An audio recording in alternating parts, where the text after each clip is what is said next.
Hej, og velkommen til alt. Og tusen takk for at det er kommet. Elva Zakariasen for at løy okken tjokken dagen. Og jeg får gjøre Elva år. Takk for det.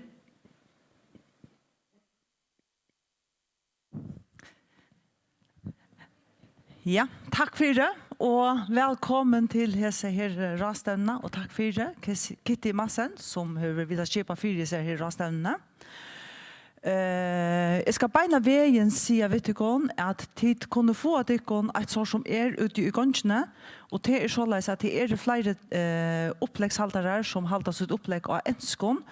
Og hvis de tar et sår her og setter av kanal 1, så kunne de skilje. Altså, de kan gå for ut og få at de kan ha såret, tror jeg at det kunne være kanskje onker ting som ikke ringer skilje, kanskje noen tekniske ting. Så faen de kunne endelig ha et sår, det ligger bare her ute i gongene.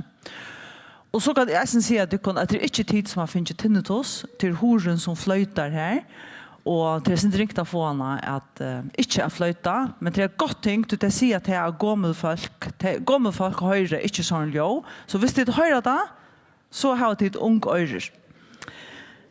Men det er som sagt til fjellet IKH som skipper fire her Ráðstevna, og vi får høyre ung hva IKH er for en sjuka, hvordan hun viser seg, og hva er avleggingene, hva vitcher og hvordan vi her arvelighetene, altså her sjukene. Og vi får høre granskere, vi får høre lakner, vi får høre foreldergreier fra, og eisende Námsfrøðingar. Og vi får ha noen stetcher av vennom, og så ender vi klokkan 15. Og vi får bare i gang, og vi skulle høre hva IKH og hvordan to sjukegreiner IKH. Og I say welcome to Paul Thornton, Medical Director of Congenital Hyperinsulinism Center on Cook Children Medical Center, Fort Worth in Texas. It was a bit difficult to say, but very welcome, and the floor is yours. Thank you. All right. I'd like to start and first say thank you to Kitty for inviting me here. It is a great honor to come to the Faroe Islands to meet all of your families and hopefully some of the medical teams. And I want you to know that I did not dress like a doctor, unlike Dr. Weinstein, because I needed to bring my rain gear and my hiking boots, and I didn't have a big enough case. And so far, I have not had one day of rain. Okay.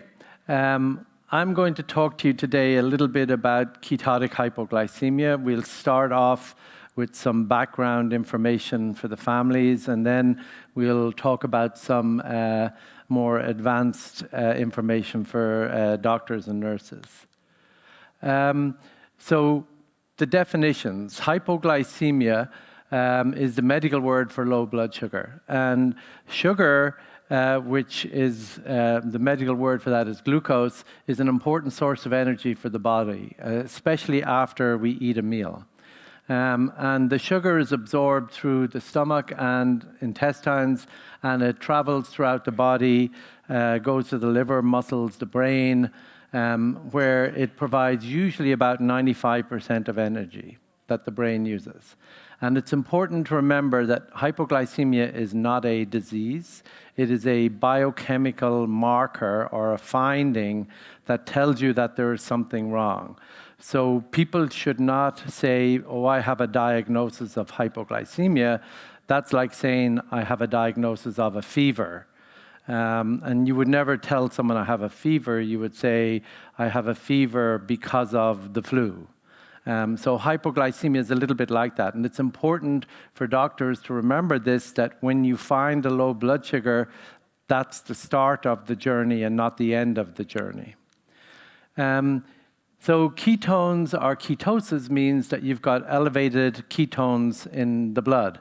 And the ketones come from the breakdown primarily of fat and are also used for energy production. And lots of tissues such as the heart and the muscles, when they're working at a steady pace, prefer to use fat for energy rather than glucose.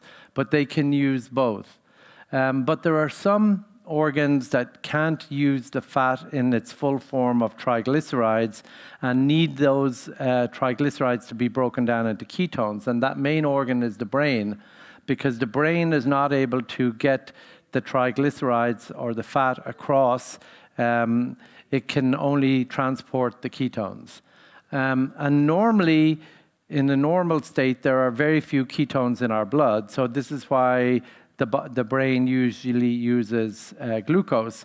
But after a meal, when you've finished absorbing the meal and all the glucose is gone, the first thing that we do is we break down the glycogen stores in our liver, which is a form of glucose. And then when all the glycogen stores are gone, then we start breaking down protein and making it into glucose. And we start breaking down fat and make ketones. And those ketones can be used by the brain instead of glucose. So it's also important to remember that ketones themselves are not necessarily a disease, but also like glucose, it's a marker or a sign that we're in the fasting state. Now, it's important to remember a few things about measuring glucose. The best way to measure glucose and to make a diagnosis of the cause of low blood sugar is in the laboratory using a special analyzer. However, we can't do that at home. So at home, we use a finger stick and we use a glucometer, and that's less accurate. It was designed for children with diabetes and adults with diabetes. So it's not really good when you look at levels below 3, 2.5. But it doesn't really matter, because if your blood sugar is down around 3, you need to be doing something. And it doesn't matter if it's 2.9 or 3.1. And then the other way we can measure glucose is with a continuous glucose monitor, or CGM. And you may have heard of these. Dexcom would be an example of a CGM. And again, the problem with those is they're very good at telling you your blood sugar is normal, but they're very inaccurate when your blood sugar is low. And sometimes they give you too much information, and it can drive you crazy because you get to know what your blood sugar is every 5 minutes. And for many people here, you already know that you can have high ketones with a normal blood sugar, so being able to measure your blood sugar every 5 minutes is not necessarily a big advantage. And it's important to remember that not all glucose tests are equal, and the best glucose test is the one in the lab. So we as doctors don't like to diagnose hypoglycemia based on finger sticks. We need to have a lab glucose to be sure that it's truly low. And then for monitoring, the finger sticks are very good. And ketones are a little similar. We can measure ketones in the lab, but we can also do it by finger stick. And at the moment, there are people who are working on developing a continuous ketone monitor, just like continuous glucose monitor. There are 3 different types of ketones in our body: beta-hydroxybutyrate, acetoacetate, and acetone. And the one that we typically measure is the beta-hydroxybutyrate. Now, why is glucose important in our bodies? Well, as I mentioned earlier, our body is made up of lots of different cells, and every cell needs energy or fuel to work. And glucose is the primary fuel that we use. But there are other fuels we can use. So we can use ketones and we can use lactate. And so there are some conditions where low blood sugars are associated with low ketones and low lactate, and so that's very dangerous. And some conditions with a low glucose and a high lactate, and that's not dangerous for the brain, but causes problems in other areas. And then you can have low glucose and high ketones. In the normal state, usually there's only glucose in the blood and no ketones and lactate. So the brain usually uses glucose all the time, but it's very easily able to switch over and use ketones just as effectively. So how do we control the glucose in our blood? Well, you can see up here in the good range where the glucose levels are over 3.8 in the green. And at that time, usually we're secreting insulin, and insulin causes glucose to go into the liver and be stored as glycogen. and it causes our body to build up fat and store it for when we have no glucose. And then as the glucose levels fall, our body, once we go below about 4.4, we switch off insulin. And so by switching off insulin secretion, it allows us to take the glucose out of the liver, and it allows us to start breaking down fats. But usually we don't do that till the glucose goes below 3.8. And that's when our body secretes cortisol and growth hormone, epinephrine, and glucagon to try and keep the blood sugar up around 3.8 or above. And we can start to feel the symptoms of a low blood sugar, which are really the symptoms of the hormone epinephrine that's being excreted. And that's when we get pale and shaky and sweaty, and we feel hungry. Now, as the blood sugar starts to drop lower below 2.7, this is where it starts causing problems with the brain, because now the brain doesn't have enough fuel and is not able to function properly. But if you have ketones or lactate, this is where your brain switches over and starts to use those fuels. And then, of course, a low blood sugar starts to become very dangerous when you get down in the 1.5 to 2.7 range. And this is why it's very important that we are able to keep our glucose higher than that level. And if we can't, then our body switches over to using ketones. So some questions we hear very often is, why does ketotic hypoglycemia occur? And it's important to remember there are two main reasons why it can happen. Number one, if anyone goes without eating for long enough, we will get ketotic hypoglycemia. Typically in a child, it'll take 18 to 24 hours. In an adult who doesn't have any underlying disorders, 48 to 72 hours. So that's what we call physiological or normal.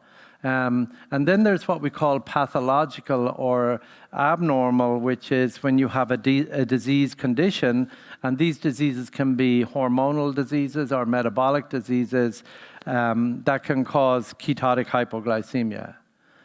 Another question people ask is, can I have high ketones without hypoglycemia?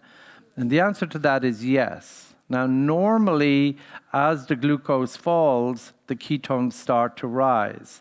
But as many of you already know, you will often have ketones at a much higher level than we would say in the books. So, for example, people would say that as your blood sugar goes down below 3.5, you start to make ketones. But some people make ketones a little earlier than that. And then the last question is, do high ketones alone need to be treated? So supposing, for example, your child is vomiting, is not able to hold anything down, and their blood sugar is still over 3.5, 3.7, but the ketones are 4 or 5 millimolar, then yes, you need to treat them. Because the problem with high ketones is that if they get much above 5 or 6, pretty much everyone starts to get nausea and vomiting, and then you're unable to take your sugar-containing foods and bring your ketones down. So you get into a vicious cycle where your ketones go up, you start vomiting, you can't drink your cornstarch or your fast-absorbed sugar, and the ketones keep rising and you become dehydrated, and eventually you end up in the emergency room. So it is very important when ketones start to rise, not to panic, but just to say, okay, the ketones are rising, I need to treat them before they get to a point where they cause harm. And then, of course, there is the other argument that is that if you have low grade ketones, so ketone levels elevated around 2 or 3 all the time. For some people, they might feel okay, but that's not good for your body long term to have high ketones all the time. So this is how I like to think about ketotic hypoglycemia. I divide it into the causes that are physiological, meaning that if you have prolonged starvation, fasting for any reason, maybe because you have to have a surgery or because you're sick or because it's a religious holiday and you can't eat, people in that case will develop hypoglycemia with ketones. And if on top of that you add poor oral intake, like let's say you have gastroenteritis, nausea, vomiting, or you have diarrhea and you're not absorbing the food that you're eating, then all of these things cause physiological ketotic hypoglycemia. And this is what all of the textbooks in medicine write about. And so when people read the textbooks and they read the articles, the vast majority of time they're talking about normal children who have low blood sugar and high ketones when they get very, very sick. And they're not talking about these other conditions on the other side where you have the endocrine causes such as growth hormone deficiency or cortisol deficiency, or the metabolic disorders like the glycogen storage disorders or the disorders of ketone utilization. And then we have this group of patients that in America is very, very small who have a severe form of ketotic hypoglycemia that's pathological, meaning it is not normal, it doesn't happen the normal way, but over here is much more common. So for example, I see a lot of patients who come to me from all over America who have idiopathic pathological ketotic hypoglycemia, who've been seen by other doctors, they've done all the tests, they know they don't have glycogen storage disease, they know they don't have growth hormone deficiency. And I have 35 families who come to me from all over the United States, and where there's 350 million people. And how many families do you guys have here? Probably about the same. And there's only 12,000 children. So it's very important for physicians and nurses to realize that when you read the textbooks, you're talking about almost everyone is over on the right-hand side or the left as you're looking at it, whereas in the Faroe Islands, everyone's in this middle section where they have something wrong, but we, the doctors, have not been able to find out what the exact cause is yet. But just because we don't know the cause doesn't mean there's nothing wrong. There is something wrong, and our job is to try and find that cause. So these are the diseases that we talked about that can cause ketotic hypoglycemia, and typically most of you will have already been evaluated and found that you do not carry any of these conditions. And so this is my slide to remind me to tell you what every parent needs to know about their child. So the first thing you need to know is, why does my child have hypoglycemia, and what is that disease called? Now, many times we can tell you the answer, and sometimes we can't tell you the answer, and that's why this condition is called idiopathic, meaning we don't know the answer or the cause. And so I prefer to call this idiopathic pathological ketotic hypoglycemia, just so that when you go to a doctor or a nurse and you tell them what you have wrong, they go, well, that's a little different than I read about in the papers, which is just called idiopathic ketotic hypoglycemia. Because what we have here are children who have a much more severe form, and it's important that everyone understands that this is different.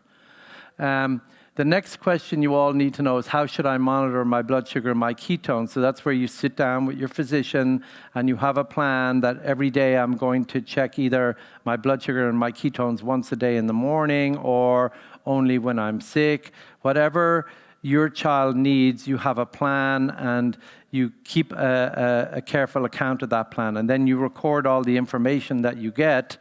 And each child is different, and each child needs more or less frequent testing. And that's where you have to have an individualized plan. Now, you then need to know, how do I treat my disease when I'm well? So that means on a good day, everything is going well. How often do I take my cornstarch, my protein? How often do I check blood sugars? Do I check ketones?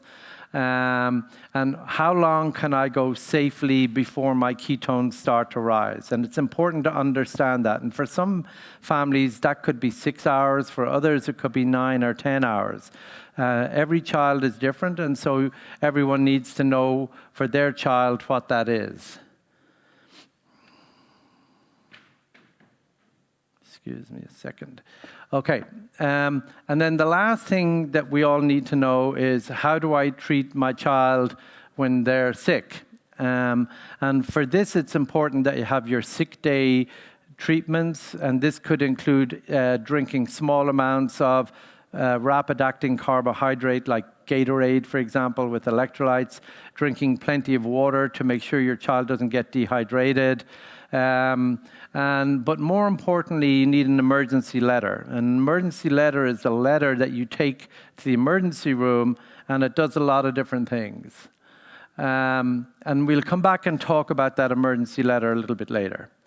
Okay, now, from a medical perspective, the big important thing that we as doctors and nurses who care for children with these conditions need to know is how do we differentiate the physiological or the benign causes from the more severe causes? And how do we determine the precise cause of ketotic hypoglycemia? And more importantly, what do we do if we cannot find a cause? So if we cannot find a cause, do we just say, well, there must be nothing wrong because I, the great doctor, cannot find a cause? Or do we say, wow, there's something wrong here, but we don't know what it is yet. We need to keep making further investigations. But in the meantime, we have to have a plan in place to keep your child safe. So you'll find two different types of doctor. And all of the ones here are the second type of doctor who says, yes, I admit I don't know, but here's what we have to do to keep you safe. And that's very important. So here's something that we would see in America very commonly. A 3-year-old girl has a 36-hour history of fever, nausea, vomiting, diarrhea, but no blood in it. She's exhausted, no longer able to hold down her fluids. She's not starting to not urinate anymore. So the mom says, we need to go into the hospital and see the doctor. And when she comes in, they examine her and they find that she's growing normally. She's got mild dehydration and her exam is normal. She's no liver enlargement, no other problems. And they do a glucose and ketone and find it's very high. And they do her electrolytes and they find that they're basically normal except for the anion gap, which tells you that there's acid in the blood. And so the question for the pediatrician is, well, what do I do now? So is this child's ketotic hypoglycemia a normal response to prolonged fasting, or is this a sign of an underlying undiagnosed condition?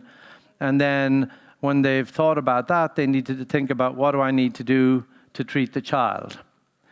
So this is a reminder of the little figure I showed you earlier. And so in this 3-year-old girl's case, you can see that she had very poor oral intake with intercurrent illness, and she had prolonged starvation or fasting because even though she was trying to eat, she kept vomiting it up.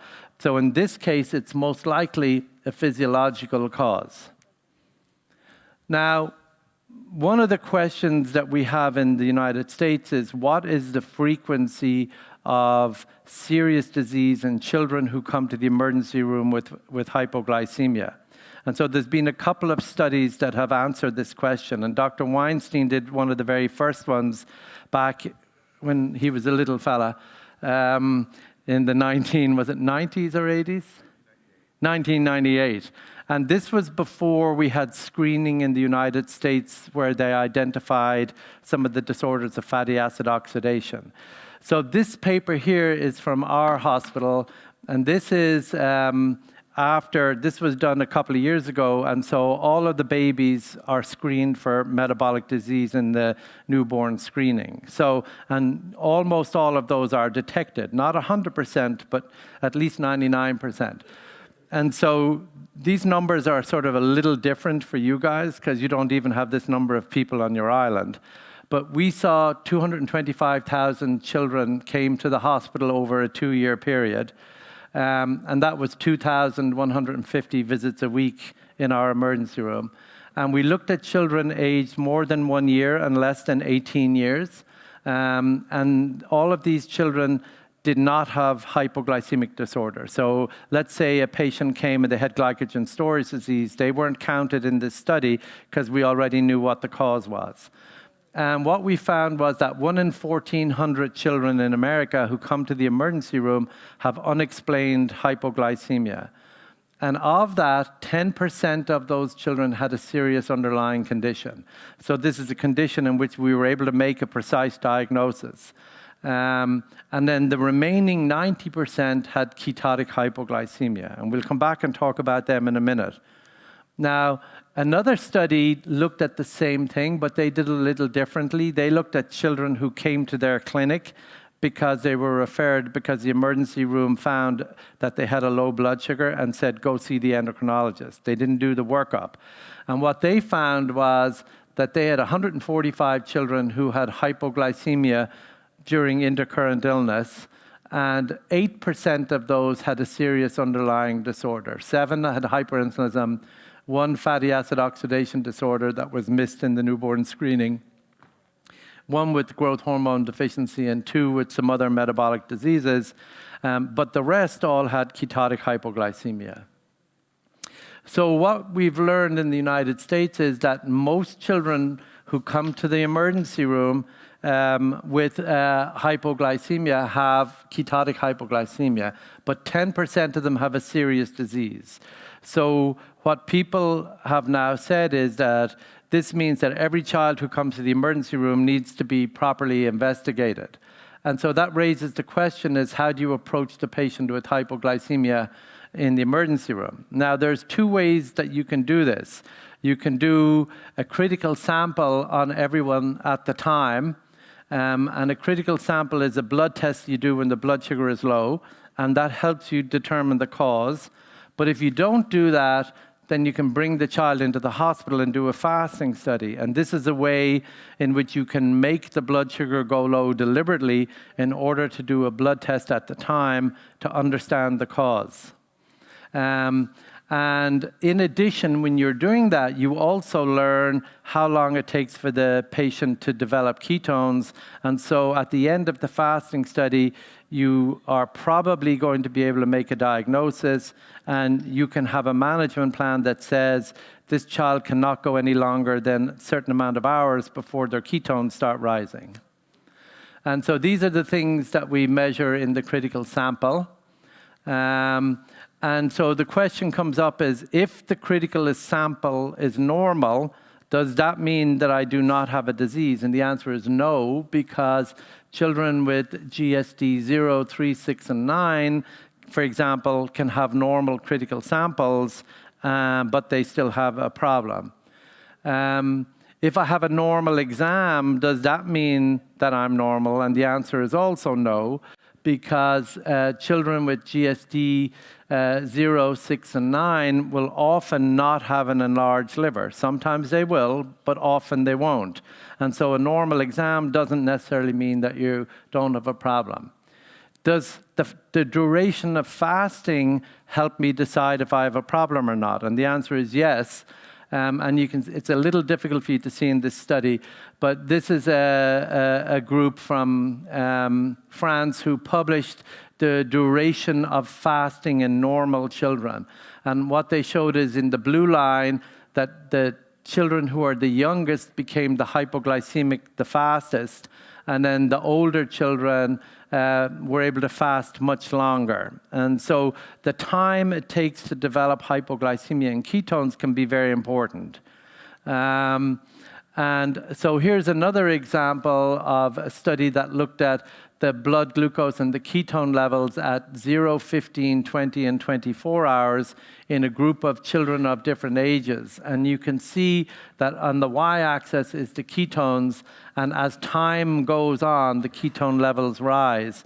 But it's very important to notice that around 12 hours, the ketones are low in almost every normal child.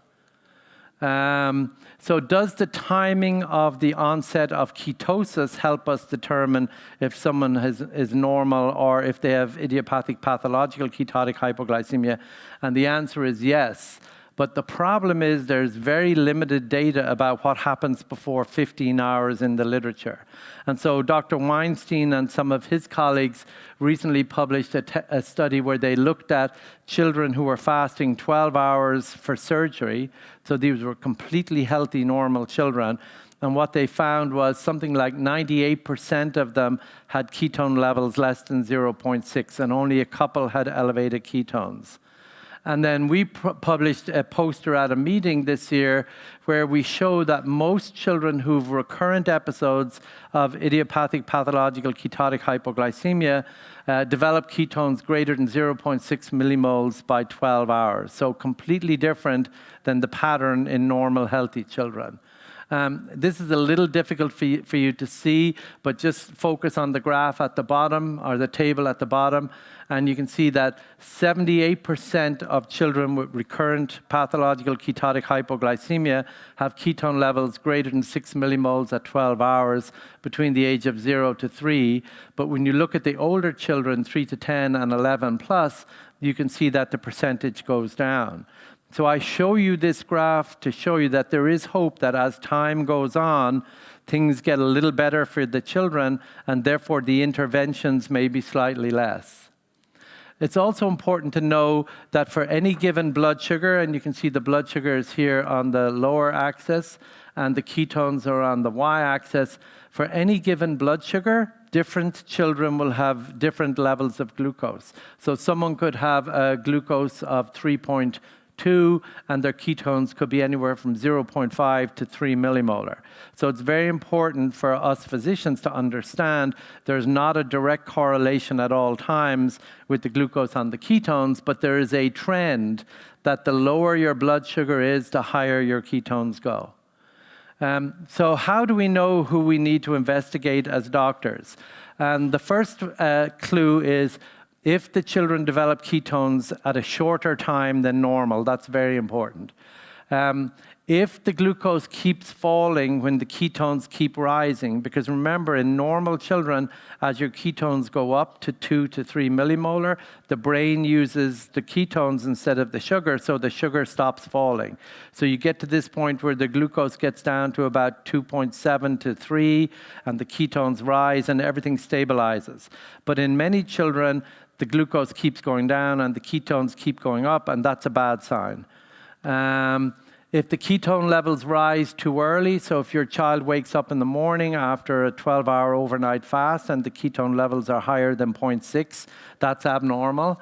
And the last thing that's very important for us doctors to look at is that if our children have symptoms such as lethargy, unresponsiveness, or even seizures, then at that point in time, if they have high ketones and those symptoms, that's very worrisome because it tells us that the brain is for some reason not being able to use those ketones.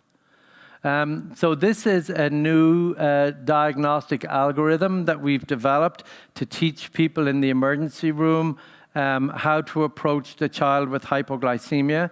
And so you can see that if the child comes in initially with a low glucose and the ketones are high, then you ask the patient, how long has it been since you were able to eat, or have you been vomiting? And if the answer is it's been a long time and the child has a normal exam, then you don't need to do anything else.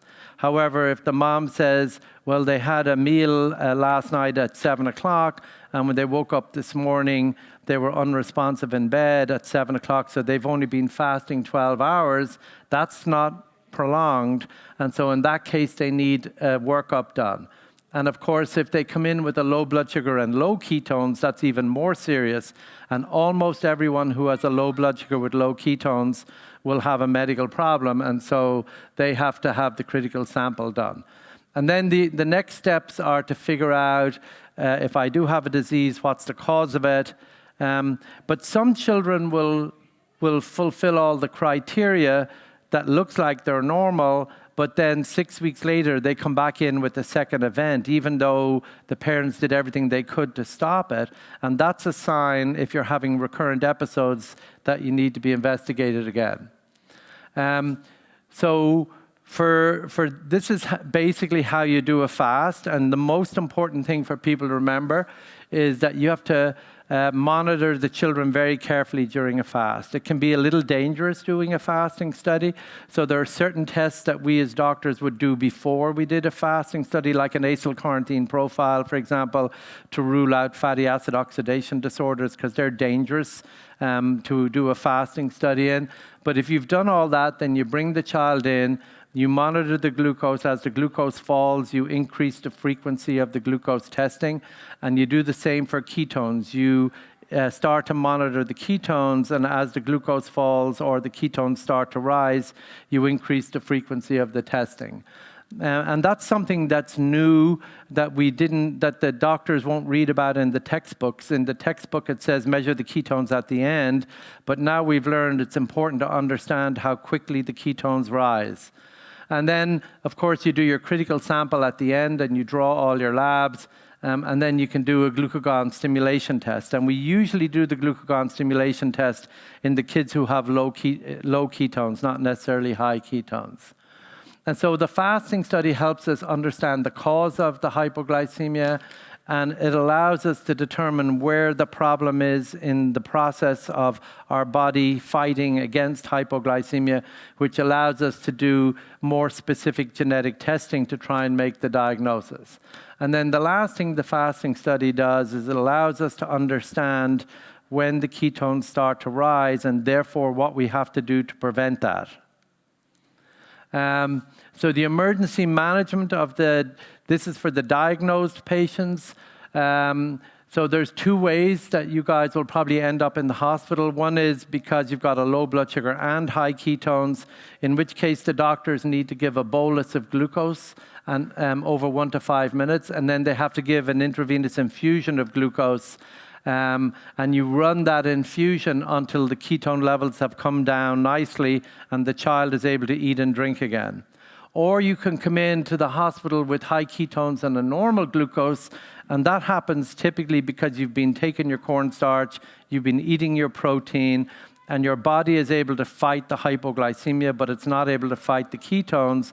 And in this case, you don't need a bolus, but you do need IV fluid with dextrose in order to switch off the ketones. Because if you can't get the ketones to come down, they're just going to keep getting worse. You'll get more dehydrated, more vomiting, and it's a vicious cycle.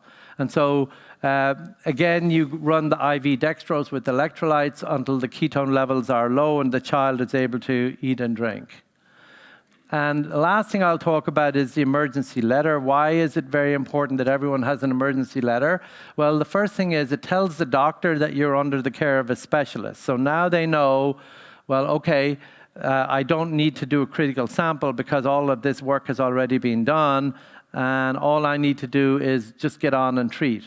It also helps the nurses and the doctors to do the right treatment. So your expert physician will tell them, in this particular child, here's what you need to do to treat the baby in these certain conditions, which allows you to get faster treatment. Because you can imagine if you have an emergency letter, so let's say Sean O'Brien from Ireland comes to the Faroe Islands to visit, and he gets sick and he has his emergency letter, and he comes into the emergency room, and the doctors go, oh, he used to see Dr. Thornton back there in Ireland.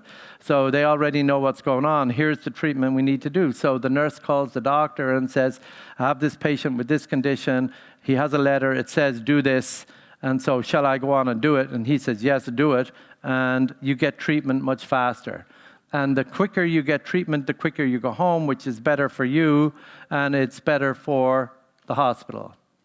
I'm not going to talk much about the genetic diagnosis because we're running out of time, but what's very important to remember is that Dr. Weinstein showed that even if you have recurrent episodes of ketotic hypoglycemia, we can still only find the cause in terms of glycogen storage disease in about 12% of the patients. So that means a lot of the patients we can't find the cause.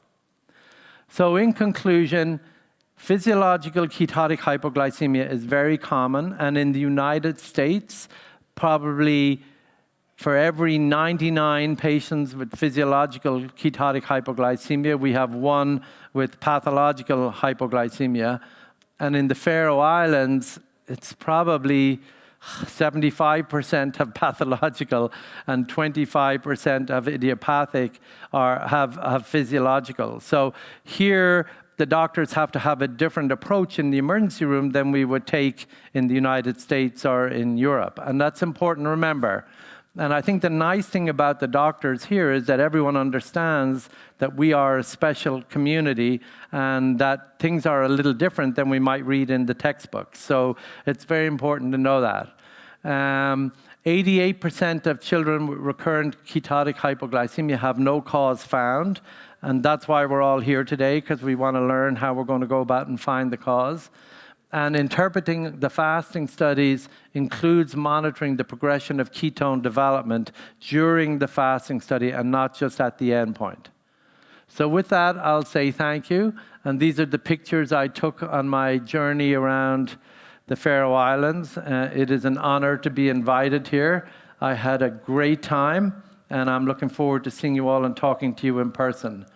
And my favorite one is the sheep losing his coat. I did not know they did that. I thought they lost little bits at a time. And this sheep lost her baby, and she was running up the mountain in Kalsoy trying to find the baby, and her coat was hanging off in the back. But thank you very much, and I'm happy to answer any questions if we've time.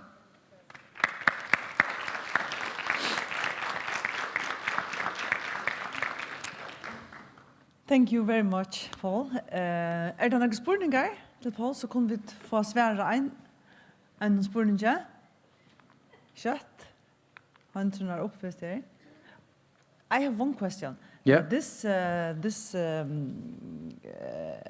hypoglycemia is, how widely is this accepted in the United States and other places in the world? But because it seems like many people in the Faroe Islands and doctors, they don't know about this disease. Mm-hmm. You said it wasn't really a disease, but how widely accepted is it? Right, so that's a very interesting question, because one of the reasons Dr. Weinstein and I have a lot of airline miles is because we go and we spend a lot of time talking and teaching about this. Mm-hmm. So everybody knows that ketotic hypoglycemia exists, but most doctors around the rest of the world think that everyone with ketotic hypoglycemia has the physiological part, the part that doesn't cause harm. And it's very hard for them to think about those tiny number of patients, especially in the rest of the world, that have a serious problem. Whereas over here, in reality, it should be the opposite. So many people here have the serious form of pathological ketotic hypoglycemia that what we need to do is to make sure that we have good treatment to prevent it in the first place, and I think everyone's doing a great job of that. But also we need to have aggressive treatment in the emergency room so that when you come in, the reason you come to the emergency room is because you've done everything you can at home and you're stuck. And so you need to come into the emergency room and get treatment immediately. So hopefully people will understand that here it's different than in the rest of the world. So when you read a book chapter that I write in a textbook, it's going to talk only a very little bit about what everyone here has and more about all the other things. But in the Faroe Islands, this is the main cause of hypoglycemia. This and some of the metabolic diseases. Mm-hmm. And we need to treat them all essentially the same. Mm-hmm. Thank you so much. You're welcome. And if anyone has questions afterwards, please just come up and talk to me personally, and I will answer any questions that you have. Thank you so much. Så skulle vi høre om hvordan foreldur opplever det, ta og i bøttene hava IKH, og vi får hava så forprat, vi 4 mammer at bøttene som hava IKH. Og jeg har fått der opp her, og på sofna, til Halla, Káradóttir, Kristina, Petersen, Sanna, Katrin, Saxov og Madsen. Så gjør så vel, så finner vi mikrofoner til dere.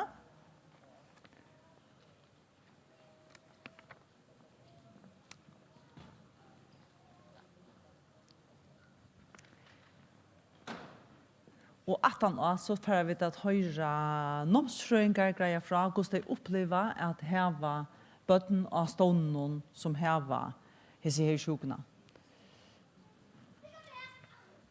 Ja. Var ein, og så var Kitty, yes. Og til slipper deilast om mikrofonen her. Her skal vi finne det av tøy.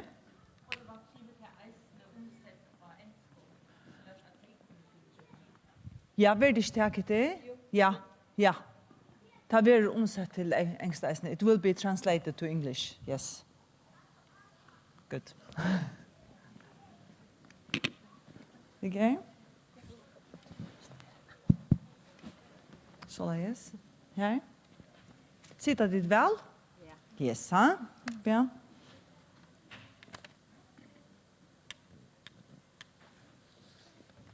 Hender rykker ikke. Ja, den tror jeg. Kjøver. Yes. Good. Tid alle som jeg ser. Til bor. Ja. Velkommen her. Tid er ikke nervøs her, da? Nei. Ja. Som sagt, det er Halla Káradóttir, Kristina Petersen, Sanna, Katrin, Saxov og Kitty Madsen. Tid har alle bøten vi IKH, og jeg atler vite, så jeg parat og rekke, altså, hvordan var det noe tid at det var akkurat gale ved bøten nå? Ja? Skal jeg begynne? Ja. Hun var alltid sjuk, så, og hun har forskjellige tegn, så, ja. Hæ? Ja. Haltnare? Ja. Var alltid sjuk. Hon var alltid sjuk, ja. Ja. Og, Altså fra at hun var født, eller hvordan? Eller når var det næst da? nei, det var mer at jeg var livet av brost. Ja. Da hun begynte i badnager. Ja. Ta avskrevet mer. Først var det, hun spøyet til Ja. helt fra början, ja. Ja. Men hun fikk sånn neksjon for nei, reflux, ja. Ja. Ja. Så det var det, ja. Og ja, Var hun sløv, eller hvordan? ja, morgenen ofta var en sløv, og, Ja. og jeg som tog ikke tumler fingrar, altså hun var, ja, og hun svettet i til, var ofta tyst, Ja. og Så du var næst det her var akkurat gale? ja. Ja. Og- Kontakter du laknan og sier her er akkurat spennende gale som er ikke ordentlig. Ja, hon har lite av hår och det var också som att hennes immunsystem var så ringt så vi var men hon laknade hjälpte väl det hjälpte på allt det som hon då hon var sjuk så falt hon ju andra ting och det blev behandlat men det blev kanske inte behandlat det att kvir så ofta sjuk eller så här. Så Ja. Halla, var det? Ja. Du har 3 barn. Ja, 2. Ja, du 2, ja. Ja. Som har heter her. Nej, vi har 8 som... Og ett som har heter her, ja. Ja. Hvordan opp det ut da? Ja, alltså Tjåken började faktiskt vid att ja, som hon säger när han var alltid sjuker och slappor och Ja. ristos feber och spoje och sånt. Men också funnits så först av att han har en leversjuka. Och så var det faktiskt en annan mamma, Fröja, som jag faktiskt tog sig vid. Ja. Och hon spurgade, eller nämnde så att vi IKH. Så faktiskt, och man är så desperat av att det är som feilar, så jag prövar ju faktiskt att få köpa ett sånt matetål, så prövar jag mata hemma. Så får jag faktiskt det att töllen var ordentligt skaiv. Og hva var det for matetål som du kjøpte? Hva matet er det? Blåsukker och ketoner. Ja. Ja. Och ta såg upp en av det att han är allt skrivit till. Ja. Ja. Fröjbygga mat. Ja. Og hvordan kontakta ditt så laknanar og søtte at titta du illgrunn om at det var oppgårst? Ja. Faktiskt bara in i sjukhusnån och så till Ulrike Steuerwald. Ja. Ja. Så kommer han faktiskt spänna vid Witcher. Med sina Witcher. Sanna Katrin, du har Emma Mikala som er 4 år. Ja. Og hon hever så heter her eisne. Hvordan har tid varnast at det var også gale? Da hon blev född, ta spojon på ena vägen, började spurtja lite. Och hon var blå om händerna och fötterna då hon var född. Men det är helt bara att det var vanligt blåomlöp. Och så fick hon nästan som Andreasen säger, hon fick nästan nexium.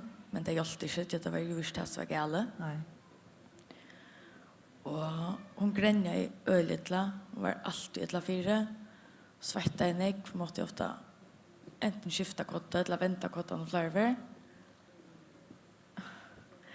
Och hon drack öl och negg. Och Alltså alltså nye. Ja. hon drack liksom och vanligen att folk kommenterar på det. Och kvar jag för hon kom in någonstans så det första hon gjorde det var att hitta kvar folk hade maten. Alltså hon letade efter mat. Hon letade efter mat simpelt. Ja. Och då lugga mycket kvar vi får så letade hon efter mat och letade efter att dricka. Och så ja. Så vi att det måste vara akkurst. Men det som du eller mest du ser hon gränja ju ett lag. Så avskaj till så alltså i spelen och vi underböten. Ja, alltså underböten alltså de blir badnagar sort. Ta var det neckböt som inte inte spela vänner. Och hon blev action. Alltså inte så frastötta hin och böten och tog att hon är gränja som mycket illa. Och det var ordentligt synd igen men alltså vi visste ju bara vad det var. Och så tog så tar du så kontakta i Djurhuus och lacknar och så. Ja, sen när ja. Och så tar du kontakta i så Djurhuus värste. Och så vill ha mikrofonen med snä. Ja. Och så reagerar åt dig så.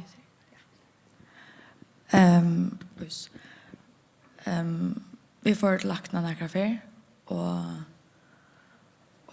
så att jag som drack öl och hon var öl svängat latina och lackna spurte hon var aktiv och jag säger ja och så säger lackna att det var mest som ärlösar då bara mest danser eller utländska lacknar och så att bara att hon är så mycket aktiv att hon drack och säkert bara mer än hinbötterna. Var det några vant i affär så att du var spännchen alltså att hon alltså blev borster simpelthen eller något sånt. Alltså hon är borster så som vi tar till en affär. Men då var det ju benchen så ta var vi där sjukhusen att det hände. Ja. Då blev det inlagt. Men så jag alltid kör eller vi alltså öliga benchen men jag aktiverar inte benchen. Alltså så ja. Gus Kitty to have två barn som har det här Herver och Andreasen. Och det ganska sälja Herver som har varit nog så sjuk av sån här. Gus var nice to att det var akkurat löje avfatt. Hon var ordentligt slöv och orkelös. Och det började jag som tjata Kristina att ta i gas vid bröst. Så blev det så. I amma i alla tøyna årene. Ja. Och det så tar hon inte finnet han tillförseln av socker och allt som hon ska ha. Ja. Ja. Och vad gör du så vitta? Jag faktiskt ringde in till att hon la simpelthen av gulden som touchmanar och var och slö. Så ringde jag in och sa att jag följde mig strickande här hemma. Så jag får av sjukhusvene. Vad sa du? Tog upp blodrönder men sände hon så hemma. Ja. Tog jag allt var normalt? Ja, nog till det var jul afton. Vill inte att det var inte allt normalt. Det var det slett. Jag följde mig strickande. Var det ingen i hälsoversen som nämnde det här i IKH att det kunde vara något sårt? Nej, slett inte. Nej. Men ena för så måste det inte spännande gale. Ja, det var såna grejer att han har heter här. Ta blev hon borslös, krampa. Och titta ända och babu och sjukhus. Ja. Ja. Och vad hände så? Ja, så att det blodrönder var tecknar den efter. Och ja, det var inte allt det var normalt. Inte några blodsocker eller några ketoner var tecknar, det var det inte. Men så konstigt så lyckas som fram och att det här var i KH. Så ber han väcka stå och hon blev sjukare och sjukare. Men det gick alltså 2 år nästan. Men hon blev så sjuk att det är växtstående kunde inte ta emot henne mer. Men då hon kom till lacknan så är hon så mycket friska alldeles till att hon var klar. Alltså. Men vi måste alla vara väck från arbetet. Tog att vi måste ha inte annat. Hon kunde inte vara i badnagar. Så tar du det inte här? Nej, det tar inte jag. Hon var på samma måte som vi till att förklara att hon häck bara. Ja. Men så kommer du så fram och att här finns det här är en sjuka och här finns det onkel Vitcher för detta. Ja, så var det Ulrike Steuerwald Vitcher. Vi mätte först och så hållt vi med Sanna och hon bröts på en väg. Og til Ulrike fortalte for meg at det nok var flere folk vi er ned, så tok jeg det til meg, og tog jeg ville gjerne først på ljøs om det, at jeg også sier, så må det være flere som har nok opplevd det samme som jeg. Kristina, hvordan tar du så begynte at djeva, det var særlig Laura som var skjutsatt her. Hvordan hjalp det til så at du begynte djeva med scenen? Det tar ikke mer enn en måned. Den neste måneden tar var hun ena for sjuk, og den neste 18 tar var hun ikke. Så det hjelper beina veien. Har det for å vekse. Ja. Og så har hun som hun har haft et sår mer enn et år til lekte. Og, ja. Så. Du, hvordan gjør man så med scenen? Ja, vi ristet det i vattnet, som kører mjølk. Ja. Og det så flere for om døgnet, eller hva så? Ja, altså hun får 5 for døgnet. Ja. 4 kvantimer, og så satte kvantimer tvert, eller kvalitet og en av nattene. Ja. Så de skulle jo opp om nattene at gjøvene, og værkjene og gjøvene? Ja, en. Ja. Men det ser ut at han eldre tjoken, han kanskje slipper fra han jo. Ja. Og hvordan tjattikken, altså her var det, tidligere var eisende meg scenen. Ja. Og hva mån har vi det gjørst? Det har gjørst ordentlig store mån. Faktisk som hun sier eisende, jeg halte av at jeg maks en måned. Her, til de årene blir jeg tenke meg scenen, hvis han var badnager, så orsker han ikke gange en tur. Han gikk kanskje 5 minutter, så måtte han beres, og så sovna han. Och det har vi hampla stor till att det borde han inte. Men så börjar han på mig senare och en månad i allt, ja. Så börjar jag igen att vakna mer vid eller sådant. Han vill inte lycka slövor och så han börjar bara orska mig. Nog mer. Nu orskar han ganska långa turer och allt alltså. Så här som ett andra kanske eller så. Ja, akkurat, ja. Storm och humör och ja. Hvordan vil jeg tykke om sånne, Katrin? Altså, det brøtt nek at han har meg senere i? Ja, det brøtt øyne nek.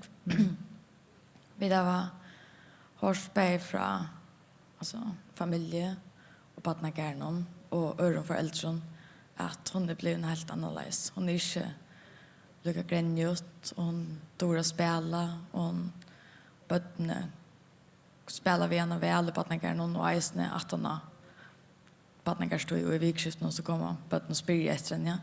Det var det jo kjøren, det tømte ikke. Så hun var nok så ensamødel? Ja, hun var øyelig ensamødel, ja. Så vil det så si at til hjelp bare fysisk, men til eisende hjelp øyelig vel sosialt? Ja. Hun finner ikke det her? Ja, utan Eva, ja. Og hun er eisende, altså hun er eisende tidligere sin mer på, hun har alltid vært øyelig kløn, og ja, som at Kristina sier, at hon faktiskt blir för hår. Och hon är blivit hon är stadväck hon men hon är blivit en bättre lä. Kitty chatikon alltså här till gynje alltså det till tänderna alltså det är inte bara möje och allt möjligt men det är andra ting ästne som det går över. Och du har ju inkrementer som du att lägga visa. Ja. Jag vill gärna fortelle om hervor, ta hun er badnaten, ta vårt henne kjønne pura normaler. Og ta hun så fikk sine første tonn, ta varna oss vid bøynavinn at det var okkur som ikke åtte jeg være som vi det ser før. Og så kom flere tenn, og det viste seg at alle her 8 tenner som var kommet her til var skattar. Arne der simpelthen kom undan. Men man ser faktiskt det översta av tonnen här det är faktiskt just. Och man ser ju det att ja, och sen jaxlarna tar alla ordentligt la farner tar värre faktiskt en framtännar. Och hon är faktiskt finns det så fast från ser lagt någon här och tandlakna att det är övergärd och IKH från 0 till 3 år ålder. Och man ser ju faktiskt från morlivet till föring vara badnatenna gjörtar och från föring och omlöj tror jag aldrig vara vaxsamma tenna gjörtar. Så kallt er. Och hervor hon kom inte vidare för ketotik hypoglycemia för hon var 2 år och 8 månader. Och Ja, som sagt, ta hej hon och mista stora part av haren och lyckas som flera här som fortälja. Och så att här var ketoner och i blånen och haltande som hon hejer faktiskt hon heter konstant ordentligt osunt och att blåa kan ju bli kemiskt omtannat så blir vi här vet i blånerna och då faktiskt ödrade showarna. Och detta var som en liten förklaring av till lilla brödpartner som döttern inte och nu var en jöknon. Men jag vill varpa jag så att här tog att jag hållde till tutningar mycket att det kommer fram så läsnar att annor och som får rätt hjälp och att till att tutningar att man ser allvarsam och ges ner och kvite är viktigt att komma i vitcher skjutas tillber. Och då vill jag ha att IKH ska takas i allvara och att vi stannar samman här idag och gröja till kom fra om åkara gerandeste. Men Kitty, jag husker, nu är stor forskvinna och ju som fällar någon. Alltså, nu har vi tid som är skilja till kon ödlon att tid har kämpa en också herrankamp. Akkurat som att greja fra här och galle och man kanske inte blir mötter ordentligt. Är några månader och nu till har vars på att det här och i anatoi alltså möter man bättre förståelse innanför hälsoskipanna och det att lacknar och sjukröktarfröingar undersida ja vi vet om att det här och detta är tandsjukan vet du vad? Ja, jag vill säga nu känner dig till detta men jag vet inte om man kan säga om det tar det allvar men det känner det. Att då tar vi komma in och sjukla sig vid dem och jag hör det för mamman att det är då att det vet om det. Men om det tar det allvar att man häver ketoner det var det inte. Nej, det är inte något gott än gos vet du vad? Det spörs mig så aldrig inte. Nej. Jag får säga att det kom stora tack för det. Kitty Madsen och Sanna Katrin Saxov och Halla Káradóttir och Kristina Petersen. Vi håller vid göra dem en klapp. Tack för det.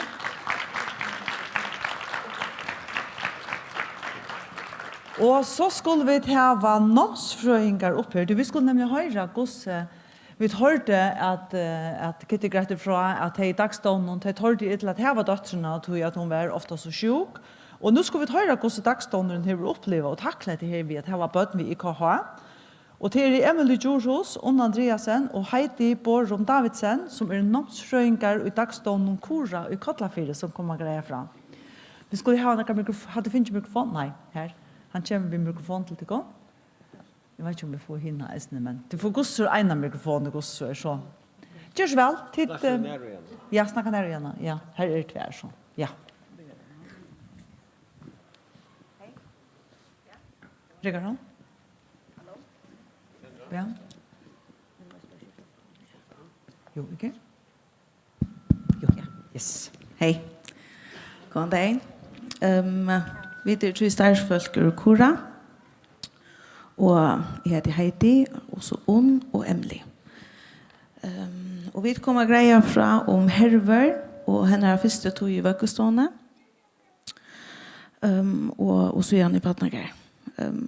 Hon kommer greja först fra tack. Ja, hon kommer första greja fra om ta första tog innan hon var mycket liten och om och gerandste och så kommer jag till ta sättna tog innan och med en samskifte mellan föräldrarna. Och så kommer Emly att fortälja om det hon blir attributnagar att han har en sjukra period eller en sjukra melding. Ja.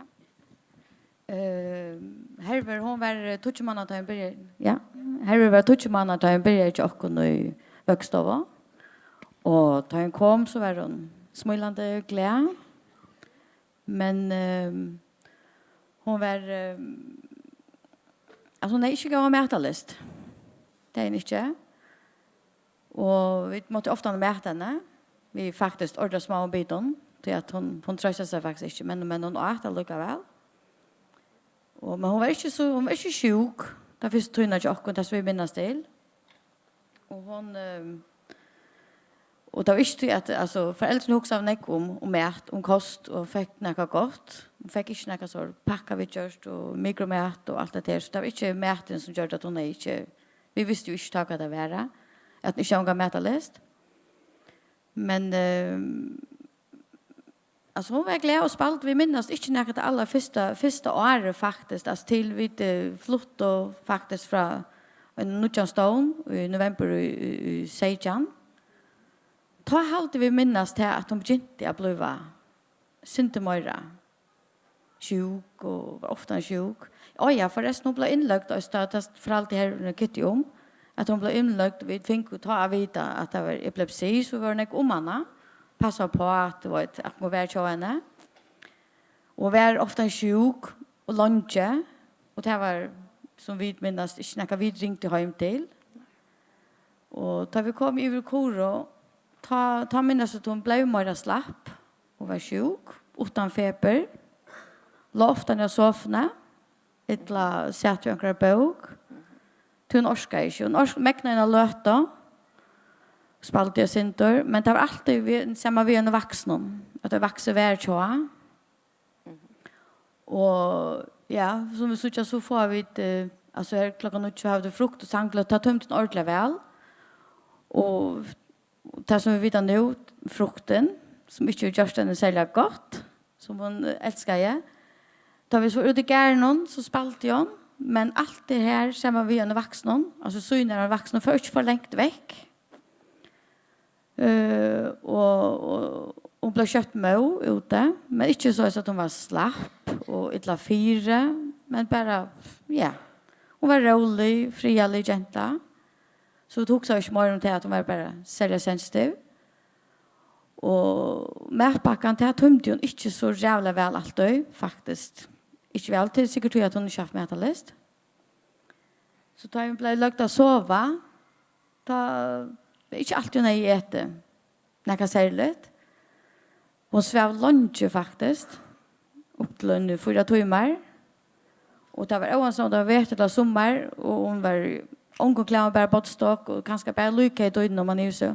Hun var dryppvatt og i svarta, at hun måtte simpelthen torske seg en hankleie. Det var ordentlig ringt. Och då inne kott och allt var mot skifta som att torskas. Det svarta så jävligt la. Och vi undrar oss ordentligt att var så liten och något så svarta sådana så vi ringde ofta i hem. Och sa att hon var sjuk, hon var ordentligt slapp. Hon kom inte för sig. Och så hon la som ofta såna soffa bara och slapp och det så vi ringde inte kvanta men nästan kvanta ja. Ja.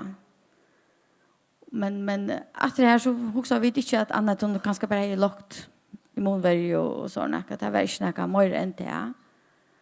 Men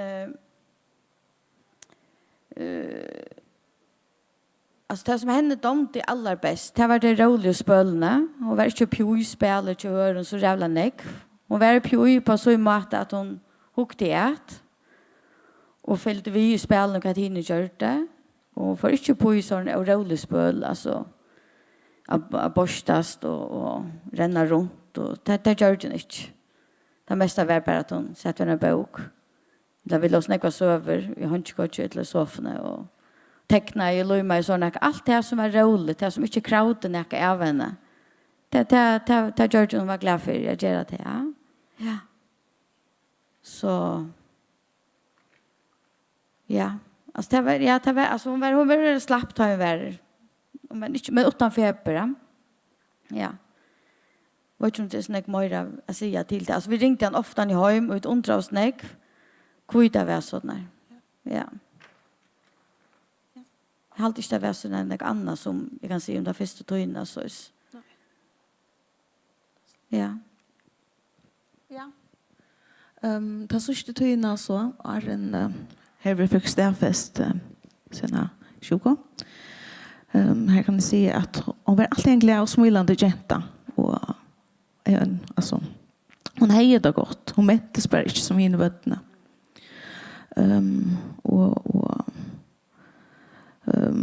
Ja, du var sen ju atjon men att alltså mamma böten och allt det där felaks hon var ju ena löte och så var hon på sjurat. Så vi undrar snäck vad vi och hon var väldigt liten av extra och hej nästan inte har. Då hon började och hon växte och då hej hon gick kvar så hon visste det. Mer och vi såg hon blev värre och värre fyra. Og i hese tøyen i vøkstående høtte vi dølja nekv samskifte i foreldrene. Vi snakket jo ofte sammen. Det ble ringt nekv, og nekv var løter i gongene. Jeg vet, boa parster så her var også gale, men ikke visste kvært. Så vi hadde vi ærlig og samsvarsvillige foreldre gjøre. Og ja, vi stod etter vi, og hvor var hun alltid så sjuk, da tølene ikke lagt noen var normal. Da måtte vi også gjøre denne sjuka. Og så frustrasjonen gjør det så til at vi får i huksa. Hva kunne dette være? Ja, så vi får i huksa.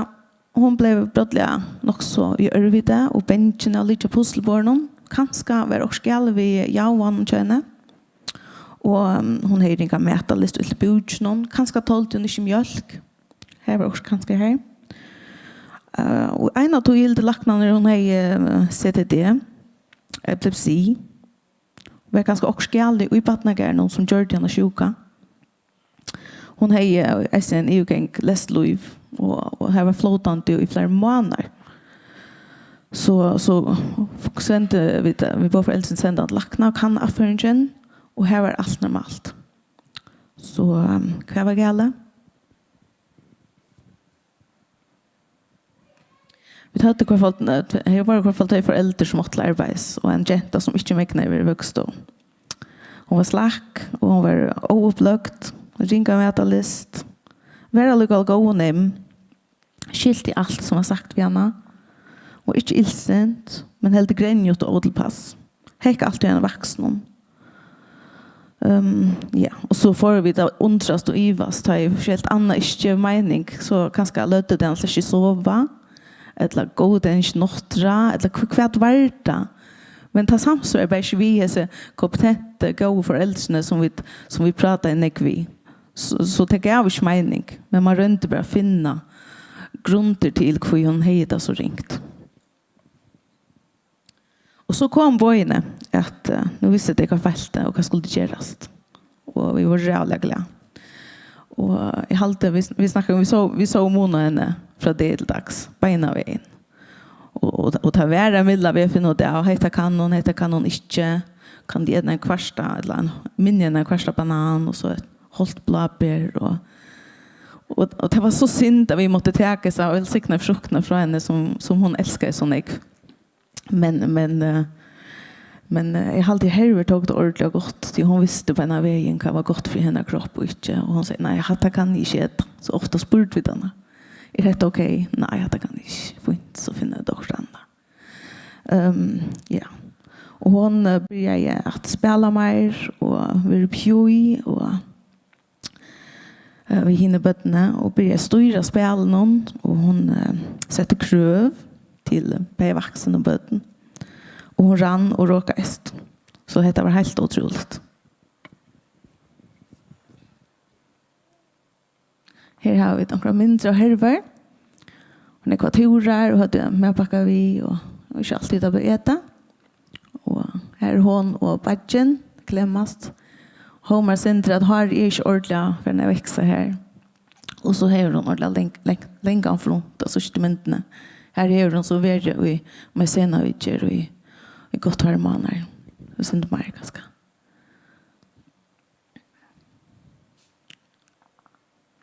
Og så det Emly.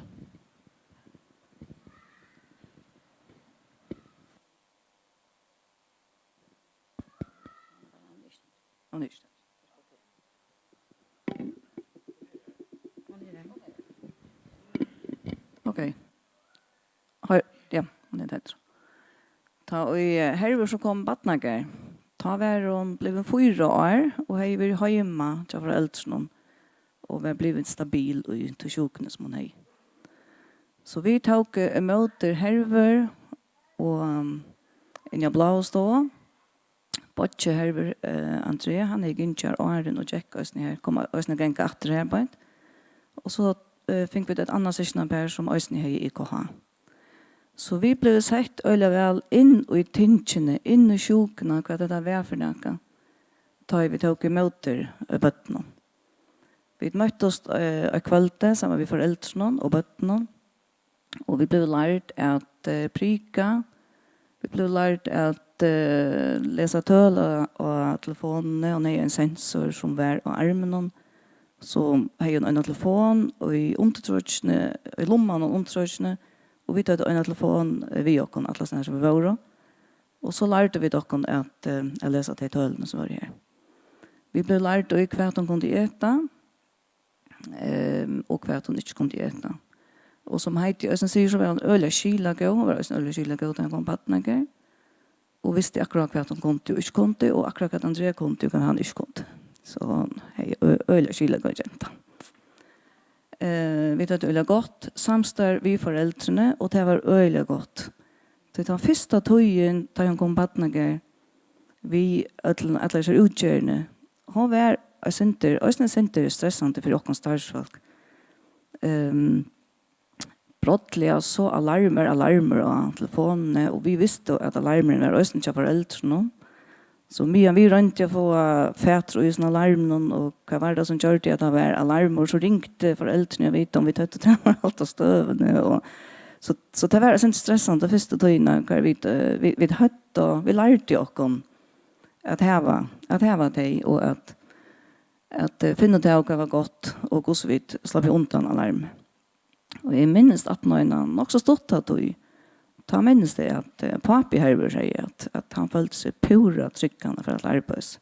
Det var helt säker på att vi mäknade oss uppgående. Så det hade vi bräckva. Och det var vi öjligt glada för just.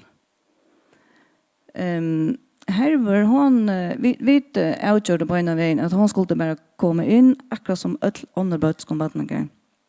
Hon skulle få allt det och i boje som badnagers bött få i boje.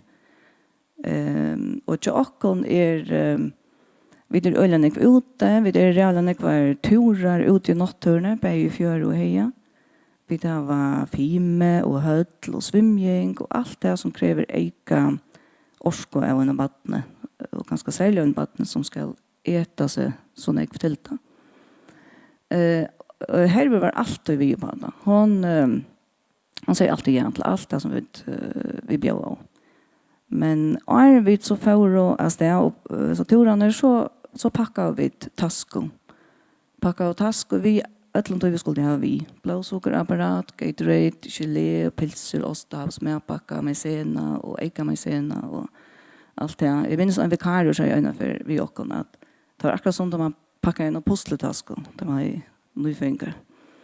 Men vi har en rejan fjällröven ryggsäck som har fyllt oss och en fyllt oss. Så vi en här böten vi IKH inne och stå. Ta första tøyna minns det att Helver var inte med och att de har man valt att hon skulle ha en fryta och likna för att mäkna det en bättre. Vi har ösne finche eka tøymar inne av stovene så är vi alltid är nog att följa att ta kon av med andra av Helver där hon check men ösne ta en böten som en gänka och här vi kan ha. Och som ösne lackne säger så är det en neck tillfälle av oss ner i färjan. Och vi tar väl en neck tillfälle in i blåstå. Här var ja, nummer 4 och så är det kommit 3, 5, 6, 6 tjej också. Ja. Och det är öll inne och han stovne tjockom. Inne som stov. Här var det nog färdig skola. Nej, färdig vattnager. Gånger inte skolan mer. Här, nej, orsaka. Här var gång, ja, hon gånger inte mer vattnager. Ja, hon är färdig skola. Här på ett är så en av døden kan hun bjøre boller. En glad, kyla god jenta. Så, men vi har også et annet baden innan stoven tjokken. Og det er Eikon. Eikon, hun er 5 år. Og Eikon hever ikke sensor. Så her takker vi blåsukker og ketoner. Det har vært tverrførende om dagen, til halv 12 og halv 2. Og ta den alltid regulära och Arnold kommer och i badnager. Och ta nutjaste att hon en hever skövtöl så det nutjaste att vi ösna taka blåsukker och halka 4. Eikon en glad, aktiv spelagenta och älskar sin badnager och älskar att vara här och hever viner och stora spel och en aktiv jenta. Han har suttit vid bara att han har det gott. Hon jag kan nämna ganska östra mig sena, alltså ta samman vi här i våra gå mig sena en timme att hösmålt och äga mig sena till äga aktiviteter och så. Och det gör vi då vi ägom. Vi är häppen till att Katrin, mamma Eikon, hon arbetar östne av stånden om inte av stovene, Eikon. Så vi är öliga ofta och spyrja Katrin ta i tölne och visa skoiv töl. Vad skulle vi göra akkurat nu i dessa stöd? Eikon har öliga ringa mentalist, så vi kjolt månne 5 år, så gör vi den att äta. Vi kan inte östne att hon har en att han spelar och gör vi att äta. Tog att hon heter hennara vitcher, för hennara sjuk. Så det gör vi fein. Och hon har sagt åra själv, hon helt det och råd till att hon nöjt till det. Men hon är också skylda gå som härver, och hon var gott äves ner, och att det är det som ska till. Så vi när det är kon spelar så färdar vi till henne vi blåsokrapparaten. Och så säger vi jag går gå och prika. Så säger hon okej, så kommer vi finken och så prika vet och så allt det som spelar vi runt om och så gitar det och så hör keton ner till henne. 0,0 0,8 och så 0,8 ja och så spelar det vi så det är allvarliga bara blivna pastor och den jag prövar att tälja bara så stortläggar jag till att jag kunde öl ofta sjuk, neck ofta sjuk än vanlig bad en och vanlig bad är sjuk några för mer men nu talade jag från 1 januari och till 1 juni och ta vita Katrin bara så tar vi sjuk nu 23 för fel. Kvar bad vanligt är sjuk 0 till det var 25 för också då. Så är ofta sjuk och vi söker bara en kontain i frusk. Man hade så en pastor utgörande som det var och som är sån en lackning kallade för var det emergency letter eller också alltså hade jag gosse det som söker här till vänster hade det här bläje eller boklingren som vi det var vi och kom och sen tar vi för turer och annat. Så det här sant att upplysningar nu. Och så har vi annars allt det blåsockerapparat och Gatorade och med packa och pilser och allt det. Vi har också lärt oss att göra det här inne i stovene att lycka nek för att vi själva också skulle få frilöt från IKH så har vi valt att dela det upp till att vi är tvär och jag har arbetat kvar vik av de bötterna som har IKH. Det mest ju vi släppa arbetet när vi knappt inte över bötterna men det mest ju vi släppa lyssna till mer av en kvart vi gör till vikna att vi har fotlapert. Och det är inte öjla väl tjock. Jag håller att det är det som vi har valt att säga i det som höv. Tack för det.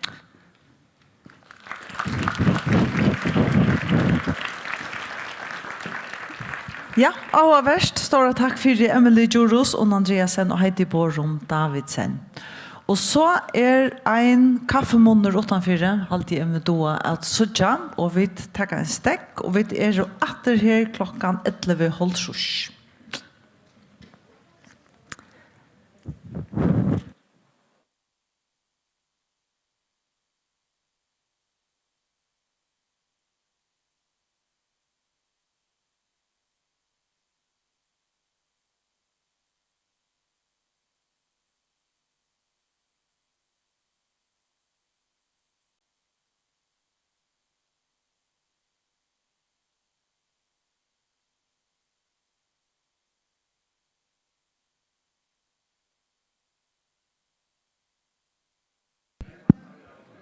Så färre vi så smått att börja åter.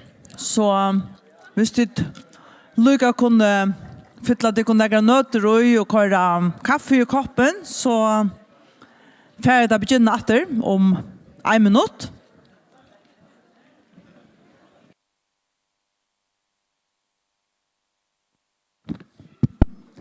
Så färre vi det börja åter.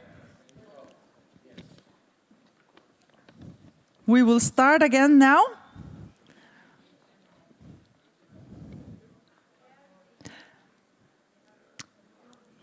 Yes. And now I say welcome to David A. Weinstein. He has studied sugar disorders for 30 years, and he has now retired, but he's still on the faculty of the University of Connecticut in Farmington, and he does that as consultant. So, very warm welcome to you, David Weinstein. So thank you. Thank you so much for the introduction. I've been coming to the I've been coming to the Faroe Islands now for 15 years. This is my 7th trip here, and I absolutely love coming to the islands. I learned something yesterday, though.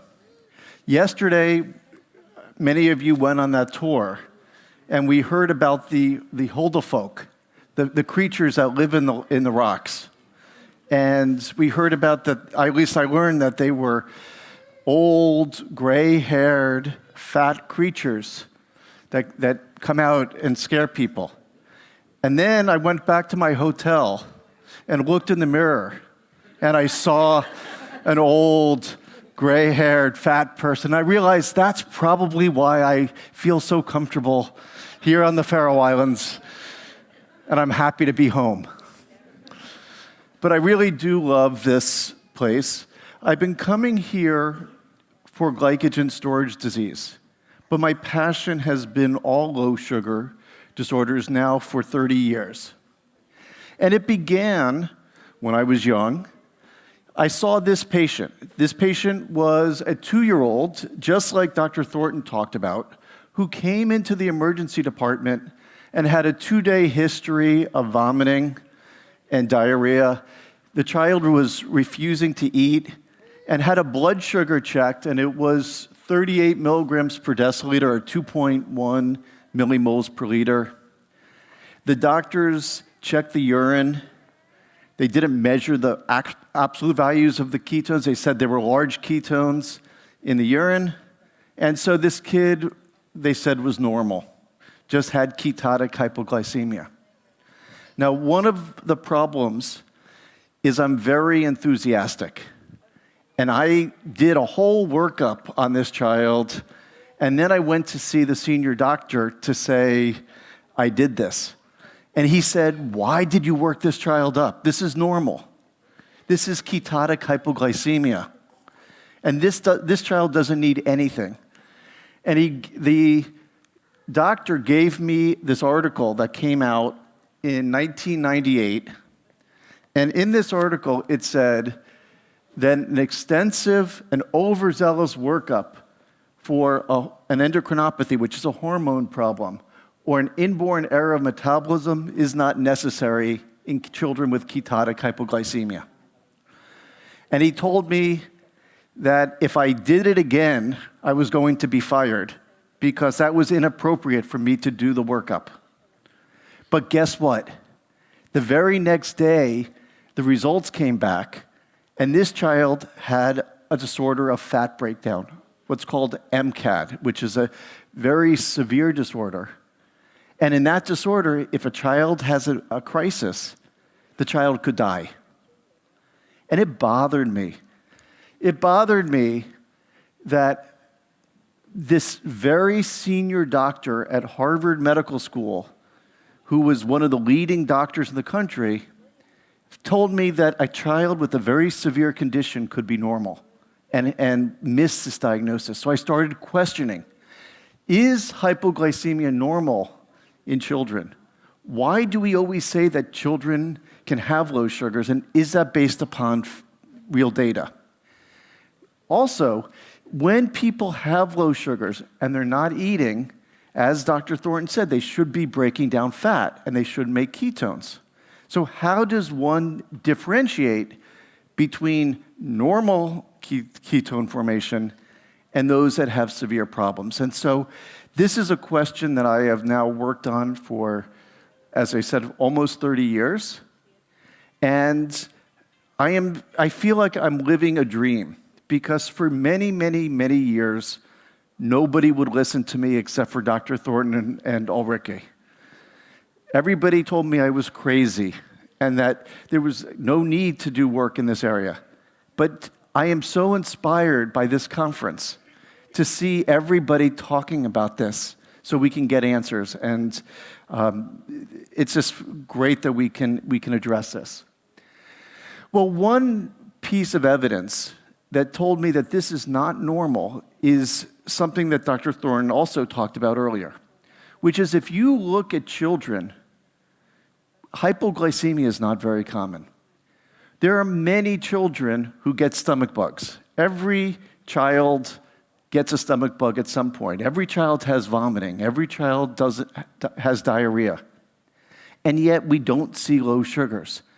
And this article, which is the same article that said a workup wasn't necessary, pointed out that only 6 episodes out of 100,000 children had hypoglycemia. If this is normal, why is it so rare to have low sugars? So that led to our first study on this, which was in 1998. This is the one that, again, Dr. Thornton referred to.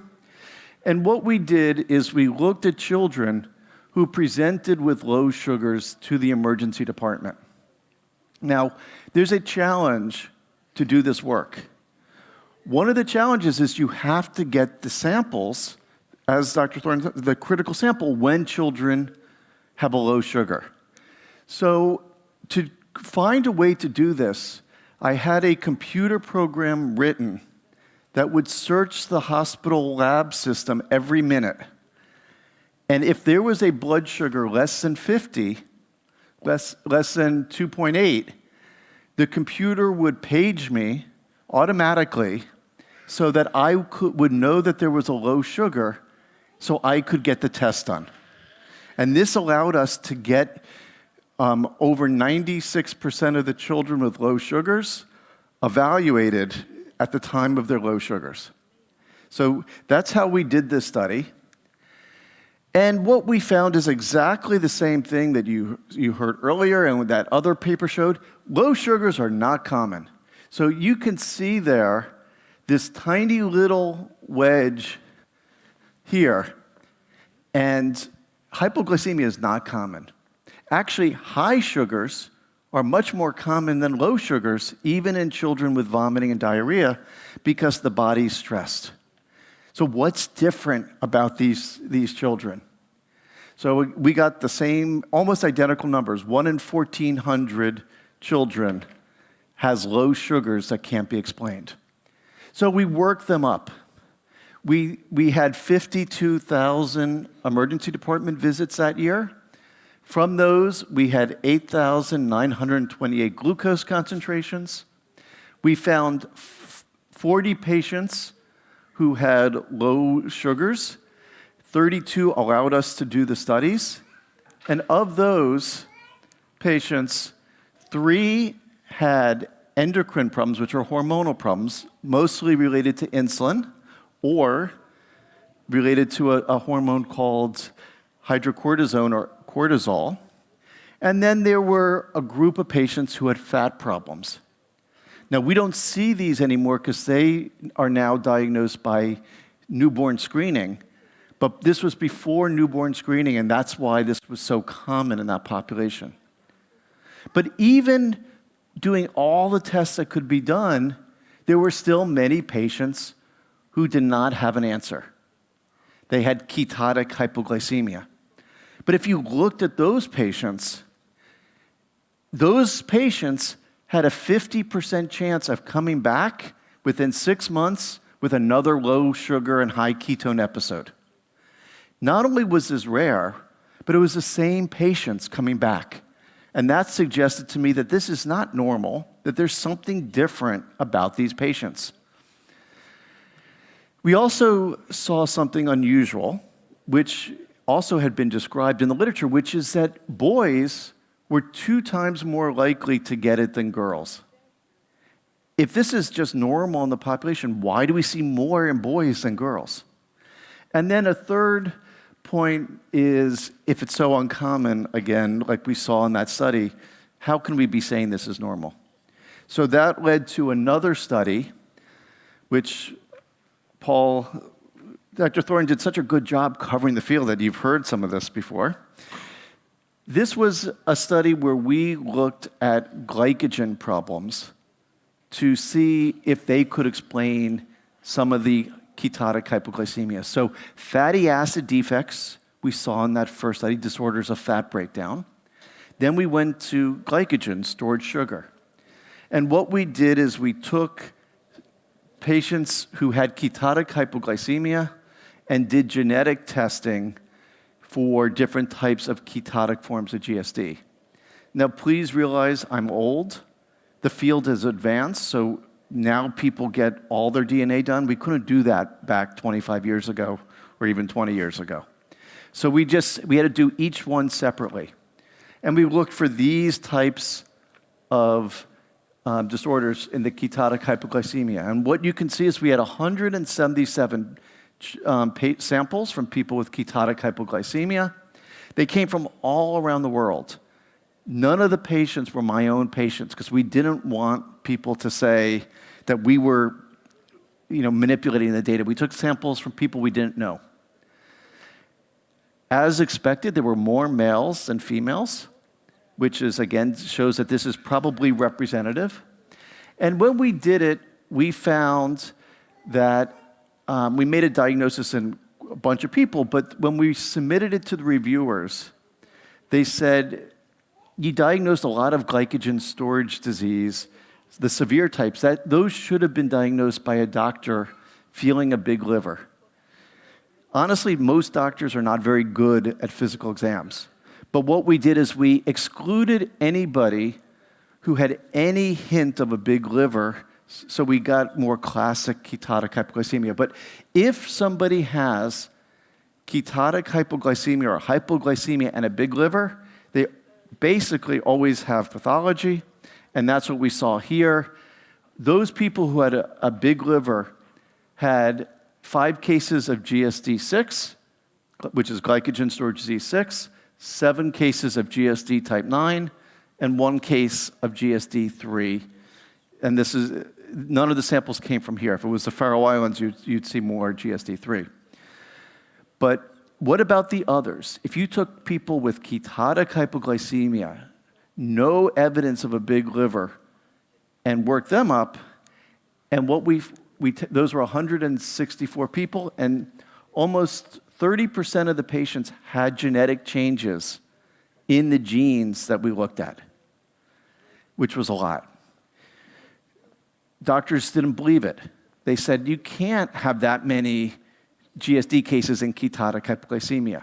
So what we did is we did different tests to prove that they had it, and we were able then to prove that there were 4 cases of glycogen storage disease type 0 that we could prove beyond any doubt.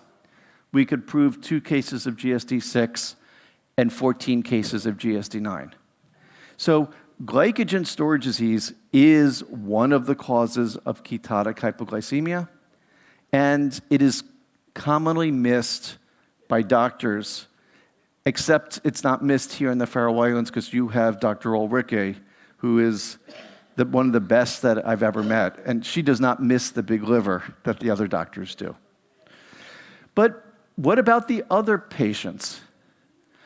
We still don't have answers for many of the patients, and that's been something that we're working on. But in the meantime, we have to treat people. We can't ignore the fact that people have this problem.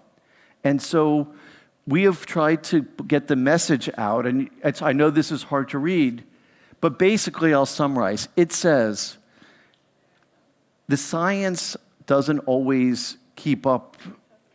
We don't have the science yet to answer all the questions. But we can't ignore this. And we should treat the patient and not say that the patient doesn't have anything just because we don't have an answer. And every year the science is getting better, and every year we're making more diagnoses. But in the meantime, let's continue to treat. And that's the message that I have to the doctors, is this is a real problem. It's probably multiple problems that we just have to get answers for. And that's the goal of this wonderful team here, that we're all committed to try to get answers here on the Faroe Islands about what's causing the ketotic hypoglycemia. But I was asked, why is diagnosis important? And so what I would like to do is go through why it's so important to make a diagnosis or why it's so important to treat. The first thing is to prevent children from getting in the hospital. We all know that if you have ketotic hypoglycemia, the ketones go up, you start vomiting. And if you start vomiting, you end up in the hospital. And so by treating the children, we can keep them out of the hospital. And I think everybody here has had the experience. If you treat with the Madsen and you treat with the protein and you avoid fasting, the children are much better. We heard that from the panel earlier. So that the problem is if we don't have a diagnosis, many of the doctors don't take this seriously. So we want to get a diagnosis for the people. But in the meantime, let's prevent the hospitalization. When you treat people with ketotic hypoglycemia, they grow much better. So I have many examples where children were growing real well, and you give them the energy to grow, and they take off. Another reason to treat this is so people have energy to do everyday activities and even more. So one of my patients with ketotic hypoglycemia is now playing professional football in the United States. Without his cornstarch and without his protein, he can't do any exercise. But he's now able to do so well that he could participate in professional football. And I realize Americans are not good at football, but still, it's to be able to play 90 minutes twice a week is very impressive with this. Another patient here in the Faroe Islands, he has GSD3, but he takes Madsen and the cornstarch, and he was ranked #1 in the country in badminton. So it's wonderful to see people to have the stamina to do everything, and that's another reason to treat. If you don't treat ketotic hypoglycemia, you can get weak bones. The chronic ketones, the ketosis, the acidosis, eventually affects the bones, and that could result in fractures and broken bones as people get older. So that's another reason to treat, because it does improve bone density. And it improves school performance. When sugars go low, when ketones are high, children and adults can't concentrate. And when you treat them, they do much better. So I want to give you an example of a case. So this came from the Washington Post, which is one of our major newspapers in the United States. And every week, they have a medical mystery.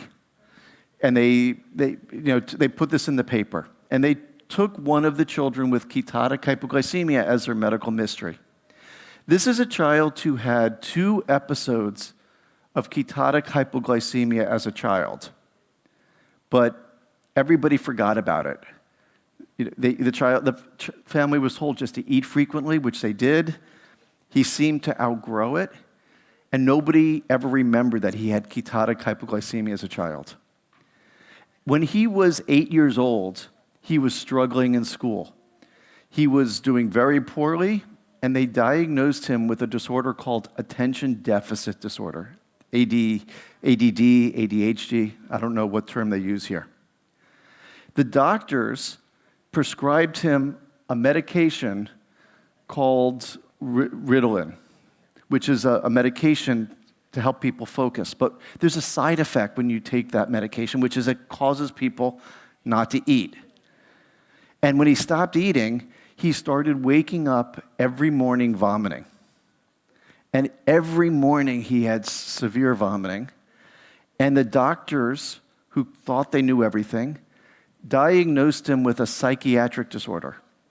And they said he had school avoidance syndrome, that he was making himself nauseous and vomiting so that he didn't have to go to school because he was struggling so much. And they put him on psychiatric medicines.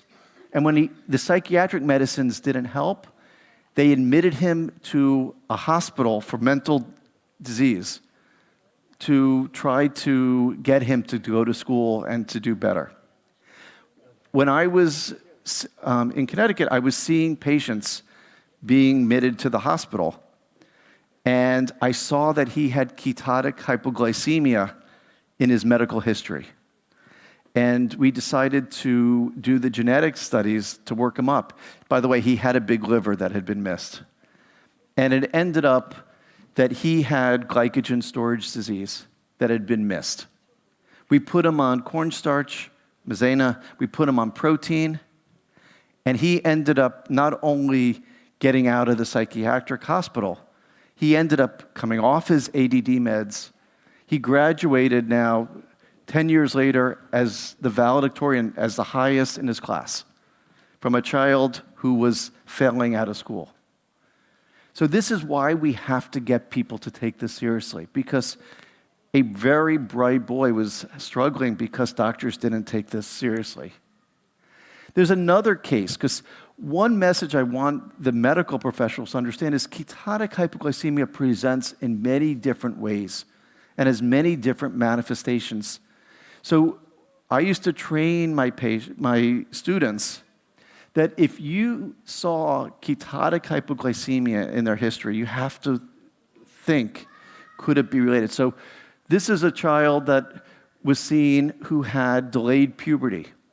If you don't have energy, you don't grow normally.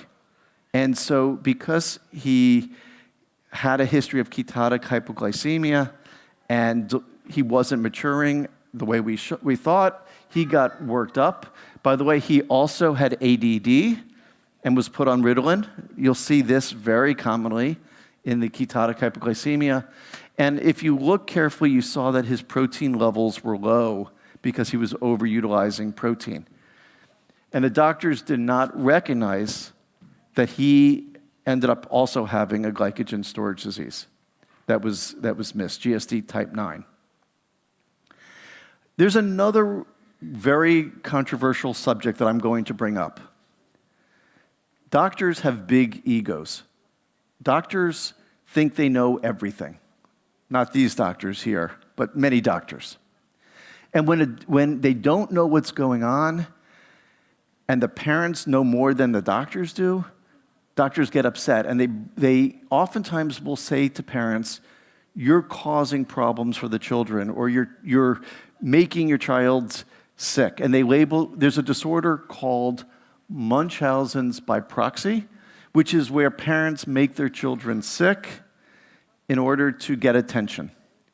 And we have a major problem, at least in the United States, I've seen this many times, which is where parents of children with IKH get labeled as this because the doctors don't take the ketotic hypoglycemia seriously, and the parents are anxious, which is the correct response, or they'll give the patients cornstarch and protein, and the doctors will say it's not necessary, and they get labeled.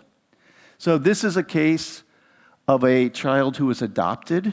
He was 3 years old when he was adopted.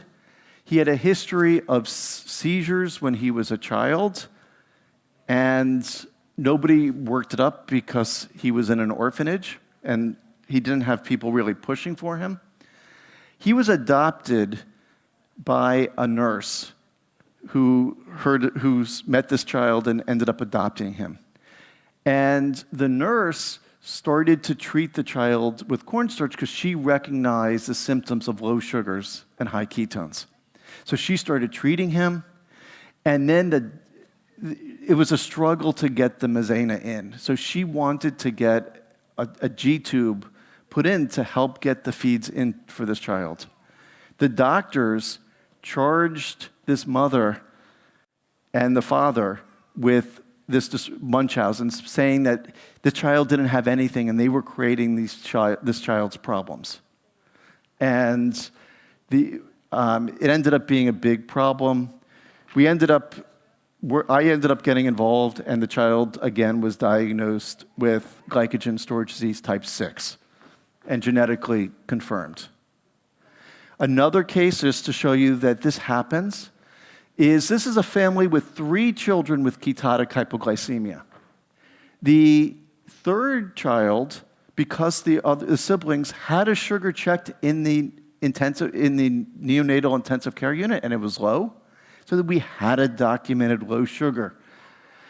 We had numerous episodes of high ketones documented in the hospital of 2.3, but as you saw from Dr. Thornton, you can get levels that high in extreme cases, but you shouldn't get that normally. But the doctor said, yes, there's ketones there, but that's normal. The family also was struggling because the child was so irritable.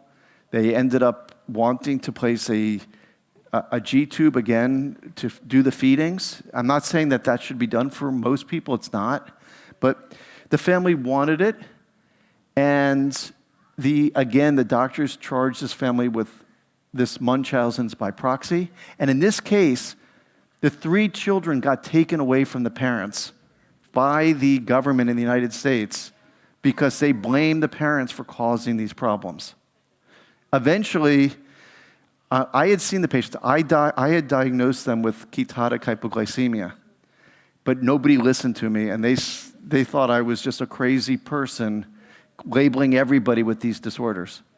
Well, the child eventually, I was able to get them to what's called the NIH, which is the United States Government Medical Research Facility, where they can study children. And when the child got worked up there, a mitochondrial disorder, complex 1 deficiency, got confirmed. And they said, yes, the children do have problems. And they really do need the treatment. But there's no apology to the parents. The children were taken away. What effect did that have? So we need to get answers for people so that none of this ever happens to anybody again. So I loved the pathway that Dr. Thornton showed you earlier, but I would like to make suggest one change. My mentor used to tell me, David, everything that you do you should be able to figure it out through a good history. Doctors have forgotten how to talk to patients. They just like to order tests. So I'm going to give you questions that can be used to figure out what's normal and when do we need to work people up. The first question is, when does hypoglycemia or ketones occur? Anytime you see these problems in the morning, I think we have to raise concern that this could be real. The reason it presents in the morning is because of the overnight fast. There's a big difference between someone who has the shakiness after, an hour after having a soda, or someone who has it in the morning. So morning symptoms, in my mind, should be taken more seriously. And when you see a child who has vomiting or shakiness in the morning or lethargy, just like we heard from the panel earlier, those children need to be worked up. Again, morning vomiting is a red flag. I always ask families, how long does your child go without eating? We hear that the children were always feeding, or they wake up at night to feed. I had a patient who had another disorder, GSD type 0, who, when I asked the mother this question, she was embarrassed to tell me that the child was 5 years old and sneaking into her bedroom to breastfeed because she thought there was something also psychologically wrong with her child because the child had never slept through the night and was still coming in at night to breastfeed. And it ended up that that's how he was maintaining his blood sugars. But she never told anybody this because she thought doctors will criticize me or people will think I'm crazy. But he had a real disorder that was genetically proven. Were there difficulties in the newborn period? So we've already heard from the panel that many of the children right after birth will be lethargic or they'll have a low sugar, and we can use that as a clue. Not everybody does. We don't check sugars routinely. But if someone had a low sugar in the morning, it's something that, again, could be a low sugar in the NICU after birth. It could be a red flag that maybe there is a problem here. When did the child first sleep through the night? Many children with ketotic hypoglycemia, and this is not for everybody, but many children, again, they never sleep through the night, or if they do sleep through the night, they wake up extremely irritable and symptomatic in the morning. They're not sleeping the same as other children who don't have these problems. Another clue can be what foods do people like? Many children, depending on the type of disorder that's causing the ketotic hypoglycemia, do better with one type of food over another. So many people do well with protein. When you see a child who prefers cheese and protein over bananas when they're a child, that could be a clue that they do better with protein. And it's amazing how smart children are. And they gravitate to what makes them feel better. So I always ask, what foods do your children prefer? And if their diet is different than the normal child, that could be a clue that there's something there. So who should be evaluated? If you have any of those questions that are worrisome, I think we should evaluate them. I agree with Dr. Thornton. The first episode, if it looks pretty, if it's just with stomach bug, maybe we don't have to work up every child. But once they've had 2 or more episodes, we should take this seriously. And so if a child has had 2 or more episodes, I give them a glucose meter and a ketone meter and start monitoring morning glucose and ketones. Then that could tell us who has pathology. Now, it's remarkable that here we are in 2023, 25 years after we did that first study, and we went and we gave people ketone meters, and we got these results, and the problem was we didn't know what was normal. So how is it that we don't know what is normal? So we did a study over the last few years with, this is with Kamal Palmer that Dr. Thornton mentioned. And what we did is we took the 96 children who came in for surgery. And when you go in for surgery, you're told to fast the night before. So it was a chance for us to look at glucose and ketones in people who were fasting. So we took them. The average age for the children getting surgery was 5.9 years, with a range from 6 months to 18 years. And they had fasted on average 12 hours. So this would be equivalent to sort of an overnight fast for most children. What we found is zero of the 96 children had low sugars. Children do a remarkably good job at maintaining blood sugars because the brain depends on it. And so low sugars did not occur. And these are from if you look at all the patients, the mean ketones after 12-hour fast was 0.25. And I'll show you by age group. We use the lab glucose, and then the meter reading was 0.18. But these are very low ketones. We don't see people waking up with very high ketones. Now, I will point out that children going in for surgery, if anything, we should have higher levels because they're stressed. Going in to have surgery is not fun, and the children are stressed, and that should make this worse. So we're seeing them at their worst, and we still don't see ketones there. This is a chart of all the children and the ketone values from that paper, and you can see only 2 children had ketones over 1. Most of the children had very low levels. Yes, there are higher levels in the younger children, but they're still relatively low. And this breaks it down by age. And you can see children under 3 years of age had a value of about 0.4 on average, but nobody in that age group had a ketone level over 1. And if you look at the older people, the average was 0.21. Yes, there were 2 outliers. I don't know if they have pathology. I wouldn't be surprised if they have pathology. We didn't have the opportunity to work them up. But what you can see is that children are not getting ketones who are they're not overly stressed. These are normal children. They don't get ketones over 1. So when you see this, doctors need to take this seriously. And if you're seeing levels of 2, 3, 4, which we've seen in the ketotic hypoglycemia patients, okay, that's something that doctors need to work up, and we need to treat those patients because that's not normal. So in conclusion, beta-hydroxybutyrate concentrations over 1 are rarely seen with fasting in normal children, and they should be taken seriously. I think that people should be monitored with home glucose ketone meters and glucose meters. and we should be treating them with cornstarch and protein. Yes, we should work them up. We should keep trying to get answers. But in the meantime, we have to do what's best for the children and then keep trying to get an answer so that we don't get the problems that I talked about in those cases. But our team is committed to continuing to try to get answers here in the Faroe Islands. I completely agree with Dr. Thornton's assessment. Because of the tendency for genetic diseases here, it's most likely pathology here. And I think this conference is going to allow the professionals to identify different types of disorders that are here, and from that, we're going to be able to get answers.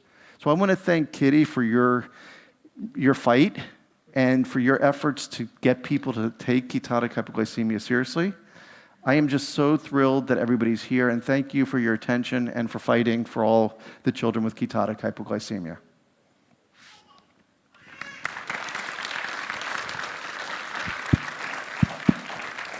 We say thank you very much, David A. Weinstein, for your presentation.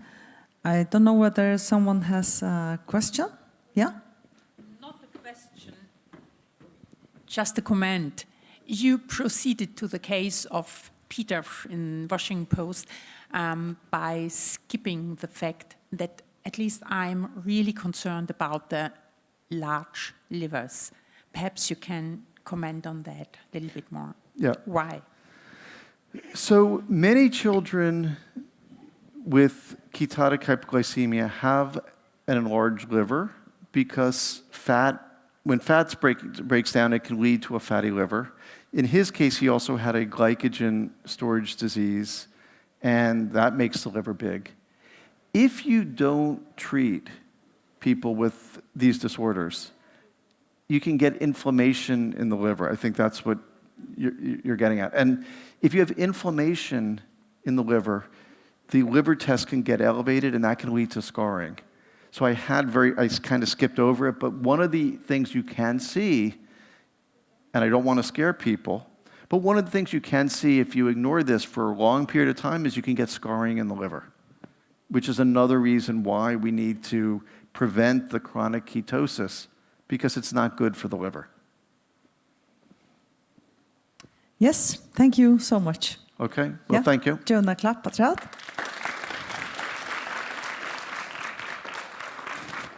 Thank you. Ja, ta neste som vi får høre til Snorri Patursson. Han kostfrøynker, det så leis at kosteren hever en likla leiklod, ta du hever IKH. Og framloven klar? Snorri, det går sent? Jeg skulle bruke. Ja, jeg kan nå. Yes, gjør så vel, Snorri. Takk.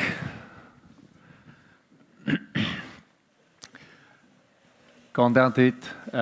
Jeg kostfrøynker og arbeider daglig i folkehelsestøren og for det meste av den allmenne kostravnen. Jeg kom faktisk beint ur Kotla for nå, her en verstova som relevant i en viss mån til at her det kommende landbundar politikken i førjen, og her så diskusjonen skulle det ha mer grømmete eller minne seg og korsta sønnen. Og vi vet at grømmete passivt og lidtrykt. Det vekser her som det soa og faktisk feminint, men seieren han renner ut etter og vi veier. Så vi har ikke søvlig en sterske grønnmøtsmentene i førjen. Og til avvarsker eisene kosttilgangene og i det første samfunnet, og særlig i mån til akkurat hese Ráðstevna og i mån til bøtten vi IKH, at skilja tøtningen at kosttrevjene, fibrene i grønnmøtene, mittel annet, ter sent sånne kåldratene lidelen, en tøtning av mye lidel til støvt blodsukker. Mynden, La Perman, hon viser det som vi får at äta om en lytland halvan timme. Det saltfisker, vi eplamorl, men her blenda kikkerstar oi, som en vegetabilsk proteinkjelda, Og det snilda vi tog til det at eisen innholder en rikvi av kostrevion. Og tillegga som det som tjatikken for eldron og avvarande det som tiden må være oppså på eisene vi må til å få stått blåsukker. Så her en ratter det kallas sjåan de eisene saltfiska brandata og her som før noen proteinet snukte noe eplamorle og så græskartjatner og som eisene en proteinkjelda og en ryk kostfiberkjelda eisene. IKH kostminster Vittjeren av IKH til foreldren, altså til å si at ta forelder omsorgerne personer og avhørende å se grunnleggende kostmønster, til å si at tid bunden av en strengere diet, som avbjørende i dagsens samfunn, kanskje mer avbjørende nå enn nærkende i mån til innflytningsmentan og hvert sast i samfunnet, og at faktisk okkara matvenner vil mer eller mindre kanskje mest avvarskere og okkara skudjo. Men denten stort blodsukker og et høyt proteininnhold. Dette mestjer tuttar proteinrykar måltøyer ved fiberrykon og fullkottsrykon kolhydraton ved lavon sukkerinnholdet og nega av feitet. Feit og protein hjelper ved å senke sottningen av kolhydrat og så statt eisene en hjelp i mån til stort blodsukker. Det viktig å ha i mente i eisene. At det ikke bare kolhydratene som man skal være oppså på, men vi eter jo ikke tingene hver ser, vi eter tingene sammen, og det har eisene relevans i mån til hvordan blodsukker vekser brottlige eller ikke. Kolhydratkjeldene skulle alltid være fiberrykere og fullkostrykere, og målet at varvete et naturlig og gjeldet samband ved mat og måltøyer til sjølvende en risa avbjøring til tikkene og tikkere bøttene.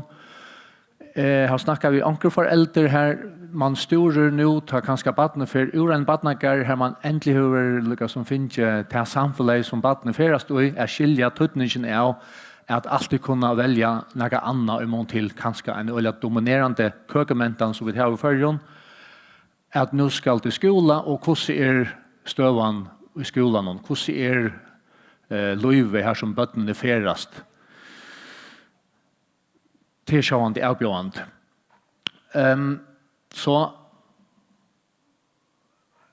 jeg var et naturlig og gjeldig samband ved mat og måltider, og stimpra naturlig om vøkstre, til å si at bøttene, vøkstren til bøttene, uthaldende og styrke til de enstaka bøttene, og sleppa livet så vanligt og virkelig som tilber vi naturligere sansastimbrande matglede vi støy i 5 grunnsmakkene. Til eisen nega som kan ha en avvarskan og til at kveitja appetitten til bøttene, til at man huksar og at vi har 5 grunnsmakkene, og jo før vi lærer bøtten og presenterer de 4 teir, jo større sannløsjen det for at de har det lettere ved at ete fjellbrøttet mat. Eisen imot til lukt og enga. Hvis vi spåler etter faktisk til grunnsmaskiner og imot til from matomkvarve, så kan man peke hvis ned. Kan man nok, ja. Så her har vi 2 grunnsmaskiner som vi har en uibornan kærlega til, og til særlig at her vi skulle fokusere på, særlig at jeg lytter om bøttene.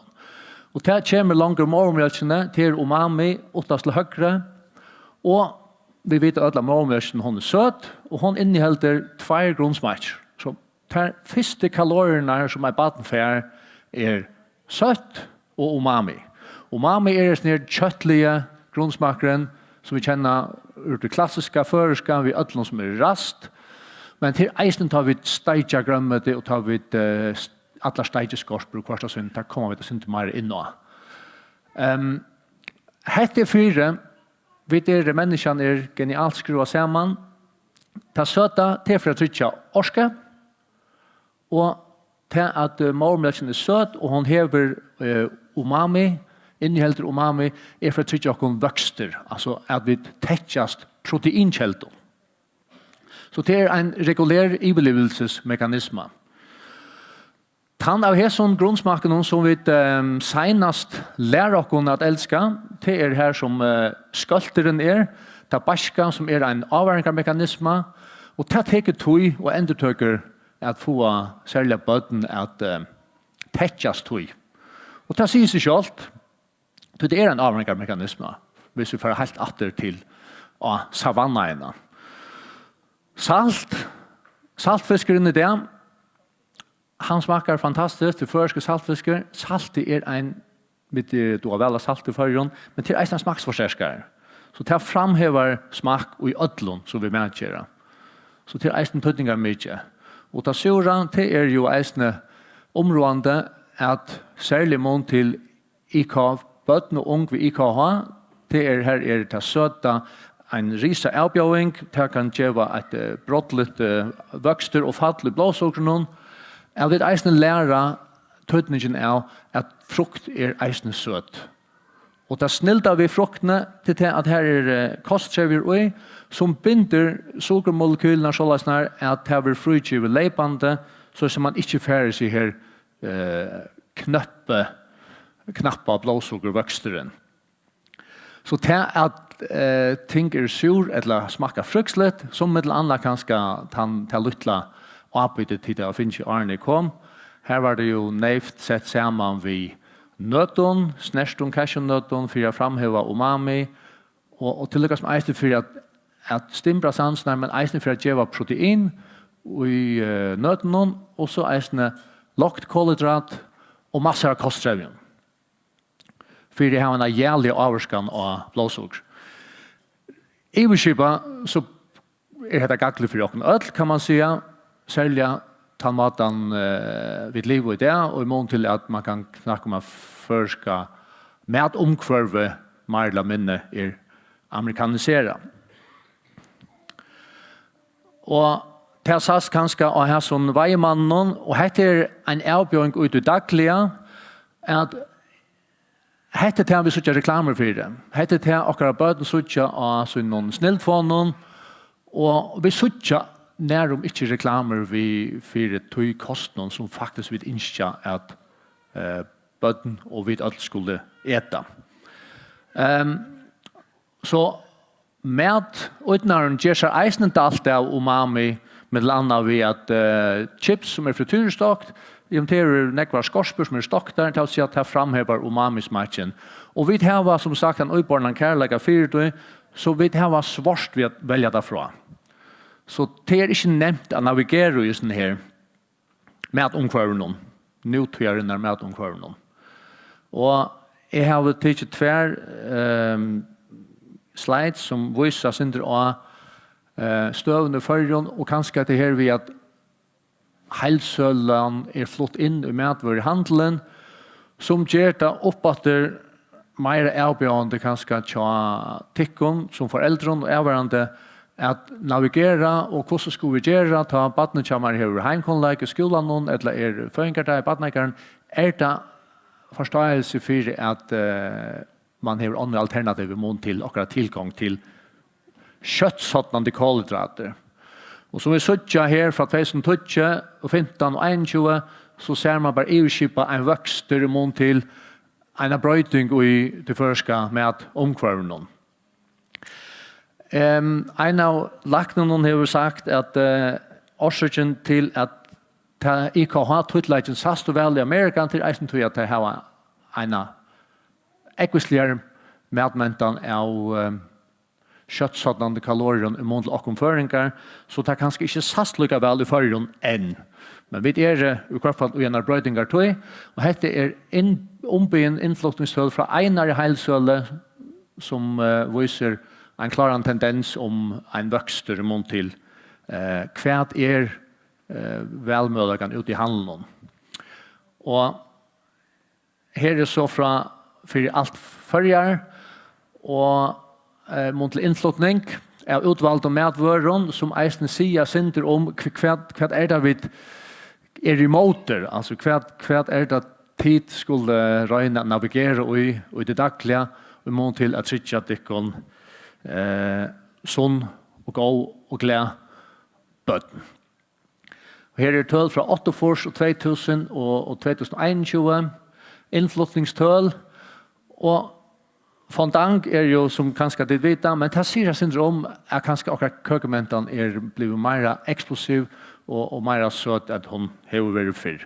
Her kunde man kombinera det søta vi nøtten for å få et lakre glykemisk index og få et minne, en mildere vøkster av blodsukkeren mån til gøggades mentene og fastfood uten en.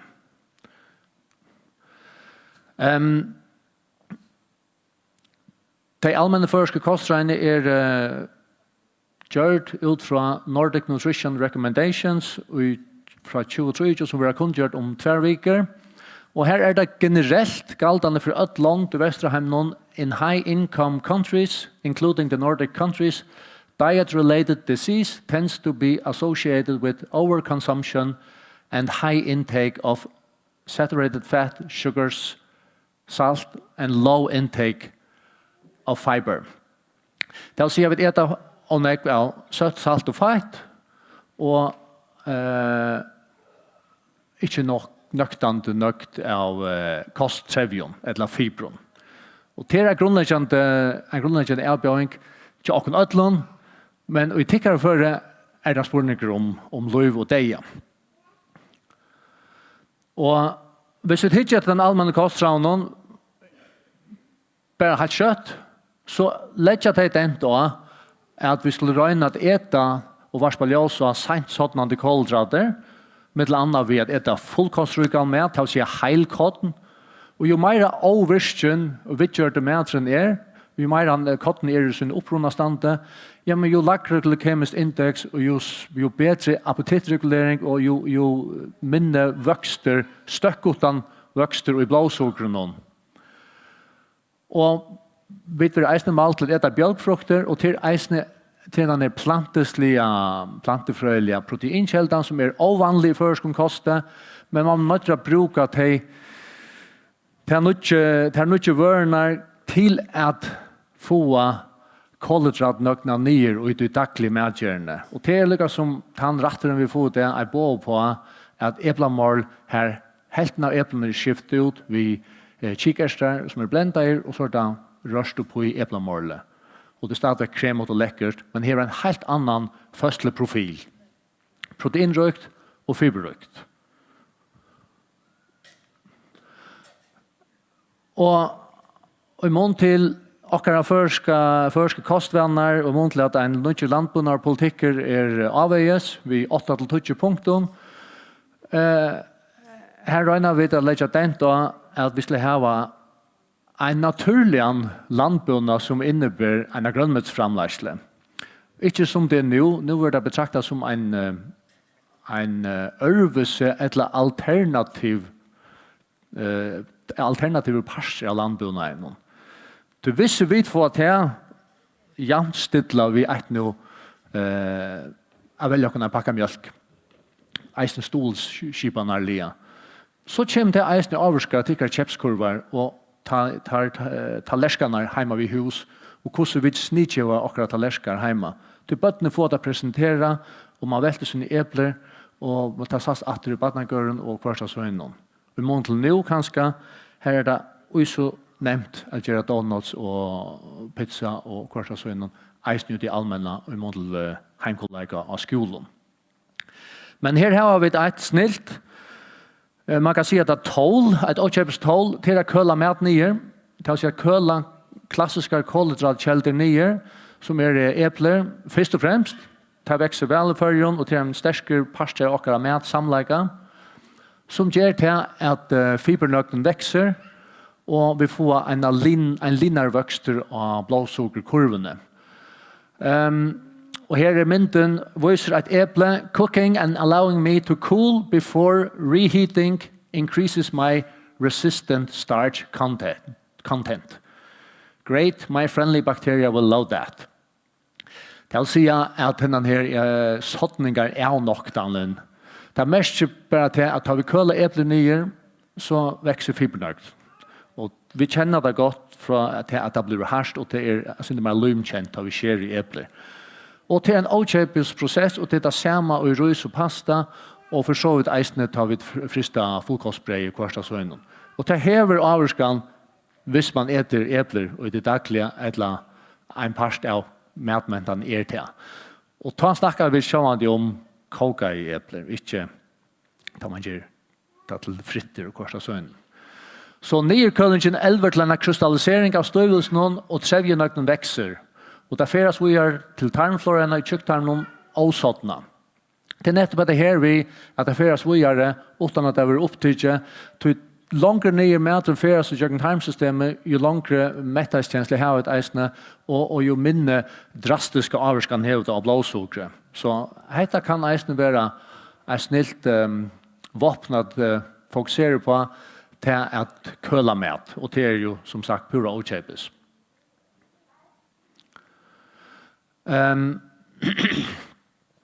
Här är så ganska mer visuellt mån till sent sådnande kolhydrater som är vinnaren och fortjänten och i mån till att visa att här har vi ett blodsocker uppefter och tog ivrätter och tar reje mynterna här och det sent sådnande.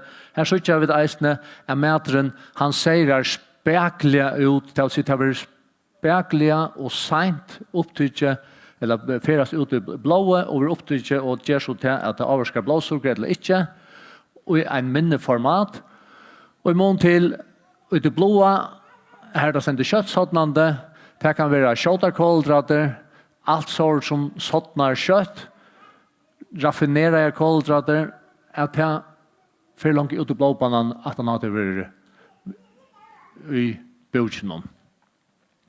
Så hendan mynden viser nok så vel hva vi har vi att göra och argumentene för att lägga dent och tar grove och tunga kolhydratkjeldnar. Bara till att göra en äpplemål utan att flysa äpplene eisennäga som gör att det har sådana sajtene i tarmsystemen. Eller bara till att vi äta lunka i äppler mot kokande heit. Man føler beina veien mot den krystalliseringen av kolhydraten.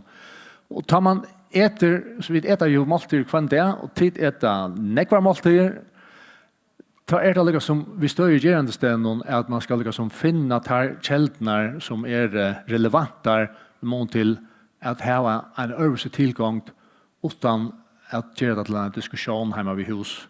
Du mäter en fytler nekv framan undan. Jag tog bara dessa myndena som ellers hade sejakött. Vi är i eisen uppe mot en sivenje och kostsolja havaføringar ikke er det grømmete. Så det er eisen her vi at det er ikke nevnt at kjølfesta i mån til føreska matomkvarve tog til øyelig fokus at vi forbeinta seg noen i fjøtlen og til at det var ens naturligt at kjøpa føresk grømmete tog vi får etter kosttrevjen som er okkara lidkjel til støv og blåsukker. Det er en synder blett, synder feminint og alternativt. Så det ræver eisen om at finne ut det av hvordan varva det vi den gode gamla føreska køkken tog vi få noen justeringen vi må til at petjast bøtten og ungen eisen så at og av varva det gamla mentan. Her er så et bå. Her er først lamsholsar som er velstokter for at nettopp er framheva dette her umami, det som vi hava en uibornan kærleika fire, langt fram overmølkene i av. Så tar bøtten hava kanskje ikke hotlet eta, så er det nægget vi at prøve å zooma ut og prøve å fokusere på hvordan kan jeg om ikke annars skrua mine umami-tilgang opp heima vid hus. 40% av okkar mätaruppleving hon börjar vid nøsene. Og det kan stimbra eisen de som hava kvalma og korsa søgnen til at hava hotel kalorier. Men det viser her er lamskjøtt som stakt, og så det rådmete, først, og epler blant oppi, og sylta rådmete at vi. Og så det så opp til familjerna, tar man så snitje ur tallerskene, hvordan skal det så ut i mån til, hvordan det avvarskar blåsukre.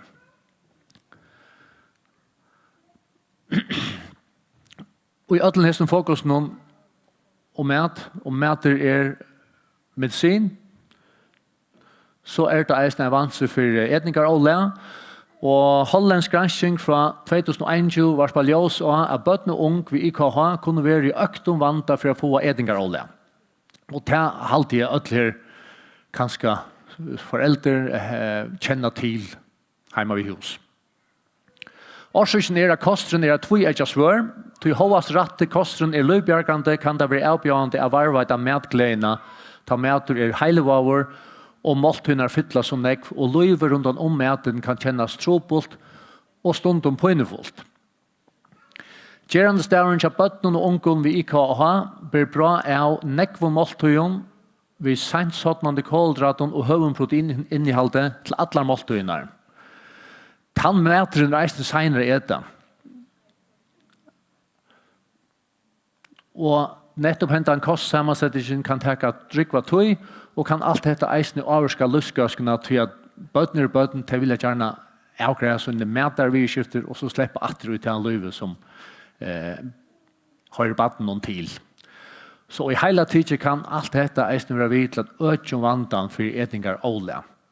Og utvalgte avbjøringar ut fra de hollandske granskingene kunne være at nekvar og drikkvar måltøyer, det gjør neka, kvalme, vanlig svøvnrytme, strongt, møye, at utan svångt, lestløyv, øtte, ja, og øye, bukpøyna, krasne, og at hova sjuke, bare for å nevne noen døme.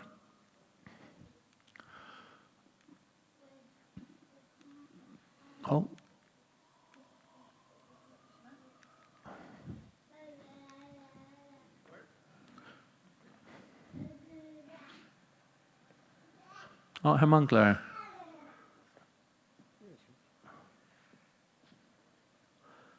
den sørste sliden.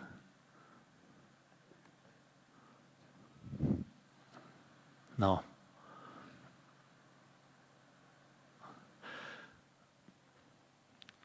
Den sørste sliden inngjeld faktisk handan tallerken, så vi spåler atter til begynnelsen for å ta sammen om.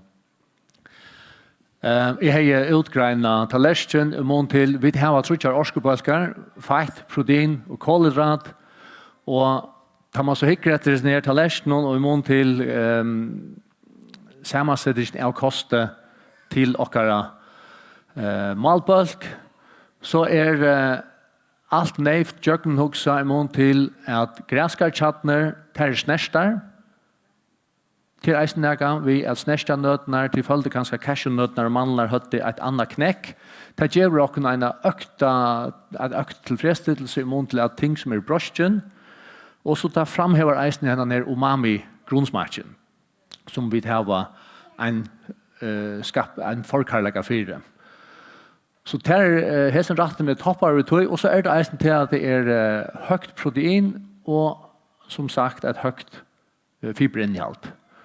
Fiskeren proteinrøyker, han saltaver, så han har en øktan umami-smak, og eplamorle helt helt ved kosttrevjon, altså fra bjølgfrukten, og bjølgfrukter i hele tiden kanskje det som minst vanligt at ete i førjon, men som en øyla god likjel til høgt protein og fiberinnhalt. Og til eisene tar vi hugsa, og jeg som føren, det en dyre koster, jeg synes ikke at familier får imiskar og heimasynne, man kan få stole, utvalgte rørbølkar som toran fisk og kvartasynne, at bjølgfrukter eisene et godt vel i mån til kostnadsstøye per 100 gram. Og bjølgfrukter inneholder eisene seg her livsnøye Hvis vi äter där fjällbröd så får vi allt det som vi har gott av i mån till kvaliteten av proteininnehållet.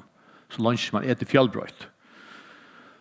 Og det en snilte mat i eisen tar vi gjøre bakster og fullkostbakster kvart av sønnen at eisen bruker bjølgfruktamjøl for at etter å gjøre grovan bakster mot til fullkott, men vi eisen øker proteininnehållet vi bruker kikkersamjøl og kvart av sønnen. Ja, jeg har alltid sier at det var det. Takk for det. Ja.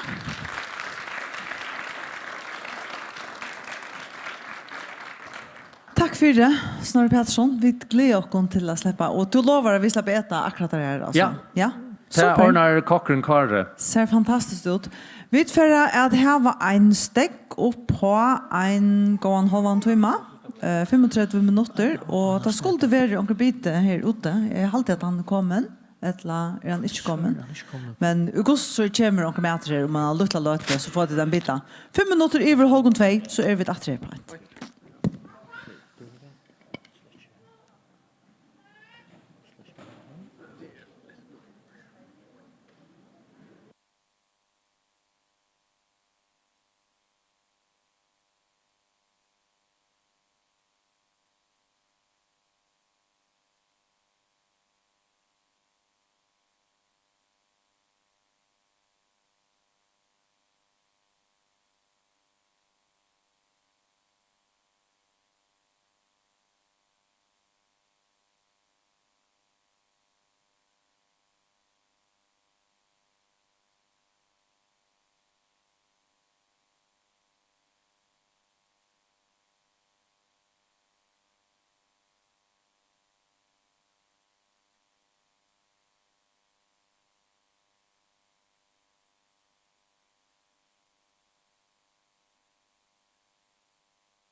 Så för att det börjar efter så om 1 minut så visst tid senaste kommer att komma in om hörna här så färrar vi igång.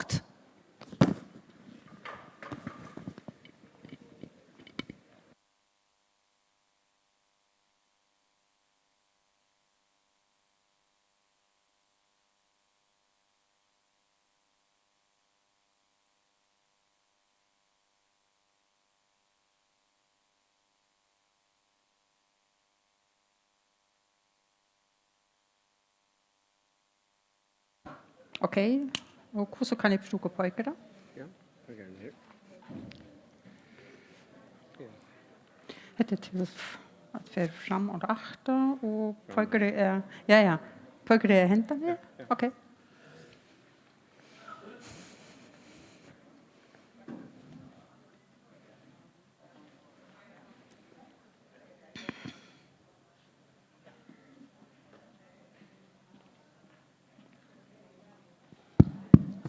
Ja, så færer vi i gångt, og evne til nå etterlitt og ivervøka og i sambandet vi IKH, neistøv og mannagångt, hva gjør man i neistøven til å legge råd. Og vi får høre Ulrike Steuerwald greia fra. Hon badnalakne, og hon hever servitan innanfor vi føtter stoffskiftessjuker og granskar i eisene. Og hon velkjent med den nekvar førskar familier i sambandet vi arvelige sjuker. Gjør så vel, Ulrike. Takk for det. Tid har vi hørt, det pastvoist, han past som dit ikke har hørt, at hvert jeg skriver opp til kontrollen, hvert ikke, og jeg skal eisne hvor jeg til å forklare tid om hvert og kvosso. Og i enden, som sagt, så kommer vi til sick day regime. Hvert skal en gjøre ta et batten blir sjuk, eller hiver det ikke så godt som vanlig, og til prattfanskeshjelp, som nok så ofte hjelper at tid ikke nødt til at føre i sjukhus. Ok. Hvert tid så tror jeg mine klærne stadigvæk og enskong, men det ja. Det tror jeg at det sinter jeg hadde det hvis jeg kjører stavefeil, og jeg tror ikke at skrive først vel. En värre än att tossa för oss. Okej, vad kontroll skulle de som här finns stadfäst IKH eller IPKH till? De skulle komma in till morgon, hur så ofta? De som ung, som ostabil, då det växer det har infektioner. De så tjej vanligtvis upp till 25 år, då det blir inte äldre. Speciellt för det börjar i skolan och allt gänger fint, att det omlai 51 år. För det kommer i kökkenpuberteten. Då det har utvecklat sig. Jag vet än inte rätt om det nöjd att sitta det. Då är nekva av dem växa fra henten trobladjen. Då är tera kröv till socker, minka. Så det kan väl vara att det klarar sig helt utan. Men som sagt, det är öppet till man inte an på hur så ytterligare det fyra. Och det är nödt till att komma in hvis det är så att deras stoffskift är mega ostabilt på grund av, jag vet inte kvart. Spåning, kvart skall ein checka. Det vet tid. Kvart play tid att köra. Så att det kommer in till morgon. Kvart kärst du till dömes så att du kommer till kontroll. Kvart det tar festa. Färst du upp till morgon, beina bein, eller kvart färre vi till? Vi färre i chattleren och kärre kvart. Okej, och så, då du är för en urskräckvarna, kvart ska du så till? Färst du att spela eller... Yes! Mata hattarna och kvätta trät. Yes! Och så är det nästa. Så släpper titta lättja till att köra kvätt. Det vet eisne. Kvätt kör så. Då du släpper lite. Förbjudsen, precis. Jag ska vita, väkt och hatt. Så kan jag räkna ut på det massindex att det inte blir för tungt. Ikke en at det har vi klemt. Jeg skal vite hvordan jeg får bøtter til det her finnes. Vi har mat arm, og så vite hvordan det er vilveren. Og hvor jeg stod dit kurven, vakserkurven, vekkkurven, til en vi ikke har. Og tannbatten, jeg henter rikker ikke vel, helt ærligt sagt. Jeg stod til det, men det ser ikke oppe her. Tannbatten han får vi vektkurven at han er cirka 1 års aldre nye. Vanligvis skal du litt opp av sommerlinjen. Han la opp av tangola-linjen, og han får nye. Ok, og når vet jeg at han bør vi vidtjer, det var her. Og jeg så til at vekten, han aldri stender nye av den nyeste linjen, og han kommer opp efter oss av sånn kurven. Det tar en løte, så kommer han opp. Hattene tok jeg ikke langere. Her ser du, han kom nye til den røde linjen. Så du kommer til den røde linjen, så er det forløytel til aldre. Og hvis det ikke her, vi cirka 15-16 måneders aldre, da største han, da får hattene ikke beineveien opp. Tui til stoffskift bliver stabil, tykker det en tui, men så får han op. Og til at hatten ikke får op, til kjørte at hans rabotimasindex forhold mellom vekt og hatt, som fortæller også om vi er nekv i forhold til mine hatt. Skal jeg blive kattler for tykk? Til får forbøyer den grønne linjen, som er ikke katastrofen, men han kom av grænsen til at vi er sin det er nekv, og nu, så er han voksen vel, så ligger han fint. Så, bare så primitivt ting, vekt og hatt, viser lunge, er det nærkelund ok. Hvert hever et batten, eller folk bruk for det til at vekse. Hver ofte ikke vet det. Vet du det? Hvert hever du bruk for det til at kunne vekse vel? Maizena, ja, og hvert annet. Hver er det har bruk for det til hjelp? Han får ut det ok. Vet du det? Hvert hever du bruk for at kunne vekse? Men senere til seg han eisene, men kvett, etla, veist du det? Kvett er træt. Ok, si det bare hasht. Ha? Etter sunt, men hvert past er det som tid etter, er det som skjer at tid kunne vekse. Det er protein, det er etterkvøyt. Utan etterkvøyt vekser du ikke. Og et batten som ikke tykker meg, ha? Så er han fisk, det er etterkvøyt. Yes, sir. Helt fint. Jeg vil det spørre, ta en ikke tykker meg senere. Hva skjer det titt vi tykker det etterkvøyt? Det er ikke ringt, men foreldrene vet at det er. Hva skjer det til vi tykker det etterkvøyt, og det ikke tykker meg senere? Ja, og hva hender vi henter etterkvøyt? Hva vet? Nei, ketoner kommer fra feit. Ok. Precis. Akkurat. Du kjærst her som vi kallar gluconeogenesan. Nøytdannelse av sukker. Du kroppen klarer at ta protein etterkvøyt til at få blodsukkeret opp. Så det ikke tykker meg senere til at holde blodsukkeret oppe, så først du etter etterkvøyt, vanligvis til vøttene, tog måte i eisene, armene og alt. Og ta omgang etterkvøyt er etter, så vekser du ikke. Så trenden batten tok det ene løte til han heier noen nekva for etterkvøyt, og han kunne begynne ved å vekse. Ok. Hver kjenner så en pjuk etter. Så stor er den liver, som omgang lakne heier funnet, til det er en rævlig pleit liveren. Skal jeg fortelle hva det er? Nei, jeg forteller det heller ikke. Ok, men henten liveren vil bli nekvinde vannet, hvor stender liveren vi rivjebein kanskje 1 centimeter nye under. Og hette vil minst 4 eller 5 centimeter. Og er 100% sikkert at det er liveren, til jeg tjekker alt. Hva skjer det til jeg måtte tikkere av liveren? Veist du hva? Minnes du hva jeg skjer til jeg skal føle bjørsen? Hva skjer så etter nå? Vi henter den store apparaten som stender vi så is, som lammer så yttel. Og da køyde jeg krem opp av bjørsen, og ikke inn i bjørsen for å vite hva som står til. Så jeg tjekker til vi ultraljød, at vi er 100% sikkert.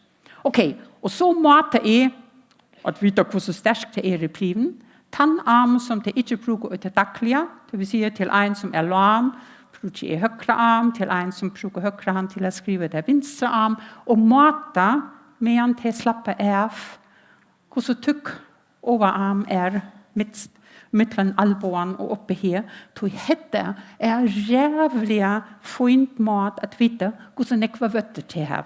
Og jeg synes ikke hvordan det ofte kommer fra nyeste av det som er normalt, til midst inne og i, til så vet jeg eisene til å få noen nekv av meg senere, her er fint blodsukker, og få noen nekv av protein til å kunne danne vøtter. Så mega primitiv koster litt lønnsinn, og du kjær festkjøtt nok så nekv. Ok, så kommer det som tigger kanskje ikke mer penger, nemlig jeg forvitten, jeg skal ikke bære via og matatikum, jeg blir eisende alltid foreldrene til at jobbe ikke vi. Jeg skal ha det som vi kaller blodsukker og blodketonprotokoll. Og her er det foreldrene som vi kan fortelle til om, som er jævlig rask at gjøre det her. Det ene er point of care. Det vil si akkurat her hver i herrebatten mat og blodsukker og ketoner. Øttelhese folkene her var en sånn apparat her du kan samstundes mate vi imiske slimne blodsukker og ketoner, og det som er forrige.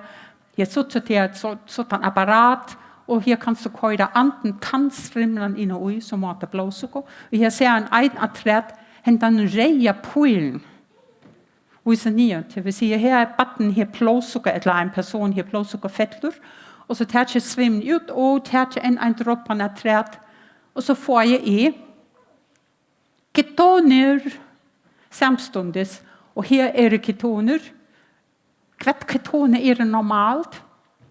Når jeg sier ok. Si til hardt. Du har ikke mikrofon. Upp till 0,3, helst mindre än 0,3 så. 3,3. Godt. Og det så det som foreldrene skriver upp. Og hvis det du tar vel, og min passion efter dem du tar vel, så får jeg et protokoll som ser så løs ut. Hvordan høyt blodsukker, hvordan høyt ketoner, hvordan maizena her, det finnes jo hvert annet hiver være, og det viser meg, vi henter en batten til dømes, at det sint og truppelt om nattene, til sånn at hver fer, klokken 1:04 om morgenen, at her blodsukker lagt, og ketoner kommer vi først eisen nok så lengt opp. Så ta eier to, at kjere eisintur, vi at hakka maizena, eller prøyte til. Så hent en papir, som helt ikke koster så rævel nekv, viser meg rævel nekv, og forteller meg nok så nekv. Hva annars kan jeg kjere? Hent en CGM. Det så apparatene som du kører opp på arm, eller opp på bjutsen, som ok, men som Paul Lange sier, viser ofte forkjærst. Og det kommer eisen og sinte an på hvert slær du bruker. Vi tar et som bruker freestyle, som alltid det perfekt, som likevel. Så her har vi et som har lagt mest til, at freestyle det et slær af CGM, continuous glucose, eller blodsukker, en som måter blodsukker, alt som viser bedre forkjærst. Der findes et andet, som heter Dexcom, som koster sinte mer, og her helseverskene sintere, ringt at gå takke det, eller her til ikke vil gå takke det. Her får jeg og i enden, hvis jeg får til apparatene, et som ser så løs ut. Det så fra i tyskbatten, tog blodsukker og i milligram deciliter. Og Paul, du ser at det ketoner som de har skrevet inn. Ja? So if they take the ketones, they just can put it in, and then you have it in the whole picture. So that's just perfect. Og tidsucha eisner at de har sett grensene. Ikke som det vi diabetesfolkene. Nek fakre, 100 til svære til cirka 5,5. Og 70 David, how much millimole per liter is 17 milligram per deciliter, you know, usually. I think it is 3 point something. Huh? 3, yeah, something around that. Så det hentan løytle omreie hver blodsukker eier atletjer, og det er sånn her et batten som dukker om magen, åren, til første maltøy, til vi sier, her skulle vi eisen og hukse, hvordan skjer vi til? Ketone var ikke så rævlig høyt, men det var å vei opp. Så det hessa på måte, hvordan en kan skjere til, og et batten som yngre enn 2 år, hopplace, vi CGM, vi freestyle, eller vi Dexcom, og eisen vi det eldre, vet her finnes flere folk som kører til bare til. Så CGM mega godt at bruke til å skal vite nær om dagen kikser til, men ikke til å skal vite hvordan høyt blodsukkeret nå virkelig. Ok, hvordan ofte skjer vi til, og hvordan ene for om år, vil det helst heve et protokoll at kunne bedømme maizena mongten ok eller ikke. Vi tar som det yngre, at det oftere, og hver eneste fær tar vi et herveprøyt, maizena mongten skal i eisen heve et nytt protokoll for at vite om nå tøner litt ok. Ta en voksen, 5 centimeter. Ønsken som jeg har funnet, men som henter mer, som sitter fremst, vet fra sånne omlei 900 GSD-kjøkken, at det ikke vekt, du skal ikke ekte aldre, men cirka 5 centimeter vokse, så du nødt til at Hitje ekte meg sena mångten enn til rette. Og til du prøyte til daglige. Det vil si at batten kommer hjemmefra og i vekkestove, eller fra vekkestove, og i battene gern, her en virkelighetskalans ekte til at komme i skolen. Hvor ikke det så stor mån fra battene gern og i skolen? Sier så leis. Høtte bruker en rikve av sukker, det første, og det neste. Eisene, hvis det ikke er gengå i skolen, jeg skal klare meg så godt som det til. Det stress. Så det vi nødt til at heve et protokoll for at vite hvordan du skal passe meg senere til. Til du skifter skolen, til skifter skjemaet i skolen, skal du vite hvordan det ligger. Og alltid til et batten hever det ikke godt, for at foreldrene selv sutter hva nå, om de klarer det selv hjemme, eller om det skulle gjøre mer. Ok, dette her, som sagt, vanligvis 41 år, det ikke helt ung, og vi får at gjøre i gøkken, og tjekke alle heste tølene, til vi tar tid for utskrift av svær av blodprøvene, at vi vanligvis tjekke ganger tølene, så at tid vite hva tølene ikke ok, og så tosser vi eisene om hva kan jeg gjøre at det blir fint. Hva tar jeg til som vi kaller plåmynd, heter mat til reia, og til kvite plåflokkene, eisen differensiere av kvite plåkroppene, og eisen til som kaller strømpesuttene, tei, kikkene inn i plåen som jobber vi at plå ikke blir vi at renne, men at det stekker, og jattentøl, hva skjer i det? Hva vet hva jatten, hva det vi jatten og disse bøttene? Maizena binder seg, knøyter seg til jatten, det vil si at det blir ikke opptidsen akkurat. Så vant han for at det blir for lågt. Tog disse reie plåkroppene, kvite plåkroppene og differensiering, hvor som har til akkurat haft et betingelse, tog det påvirker ikke kvitølene. Ja. Og prealbumin som et ikke kvittel. Tog skal jeg ha dette her. Ok, livertølene, hvor som om det blir et eller annet, om det et eller annet som galt ved liveren. Og det kan være enten av nekvbindevev, som vi kaller fibrosen, men eisen tar liverkikkene, blir plassen opp på grunn av nekvfeit. Vi kommer til hvor det kanskje av nekvfeit som blir gømt i liveren, for hentan alle eisen opp. Og hvis jeg skal vite om hvordan vel liveren rikker, så har vi hentan INR. Det plantning av imiske substanser som har vi at gjøre at plå stekker noe godt. Det hvor som rævlig vel rikker liveren, eller rikker liveren funksjon ikke. Og vanligvis litt hese tølene, så folkene her nærkelund ok, det vil si at hele liverfunksjon pleier at være ok. Et som rævlig viktig, ikke kvitølene. Først, det som kalles totalprotein. Jeg kan love til om totalprotein og prealbumin, det tar det ikke vanlig, det tar albumin, som lett ikke noe. Til INR, albumin viser vanligvis hvordan liveren rikker. INR viser en nekvbedre, det som jeg vil vite, hvordan først du noe nekv av ikke kvitt inn og i te. Totalprotein det som jeg kaller langtøysprotein. Det viser meg hvordan det hever være i det seneste vikene. Prealbumin, føringer, landsjukros, hever være i alt det det eneste laboratorium og i alle Norrlandene hva tid kunne få prealbumin. At vi var så omøvelig å heve bia 8 år om det ikke kunne gjøre det. Så i Danmark først omgang prealbumin. Svør ikke passa, og i Lund, det første kjøttet.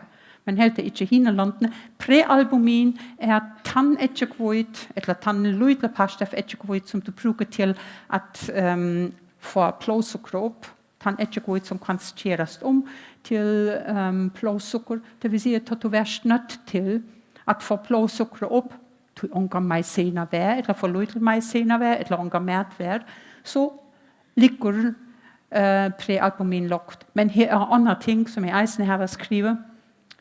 Vi betængelse, tog skal jeg eisen have det kvite blodkroppene og sammensetning. Vi livercirrosen, eisen her er prealbumin forlagt. Kapamit var det som vi skulle bruke for, så vi ikke har totalt albumin og prealbumin.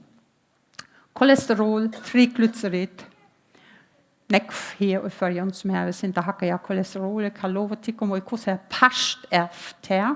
Kima mest sannsynligvis tror at vi har nekv flere folk vi i PKH enn vi her til vita.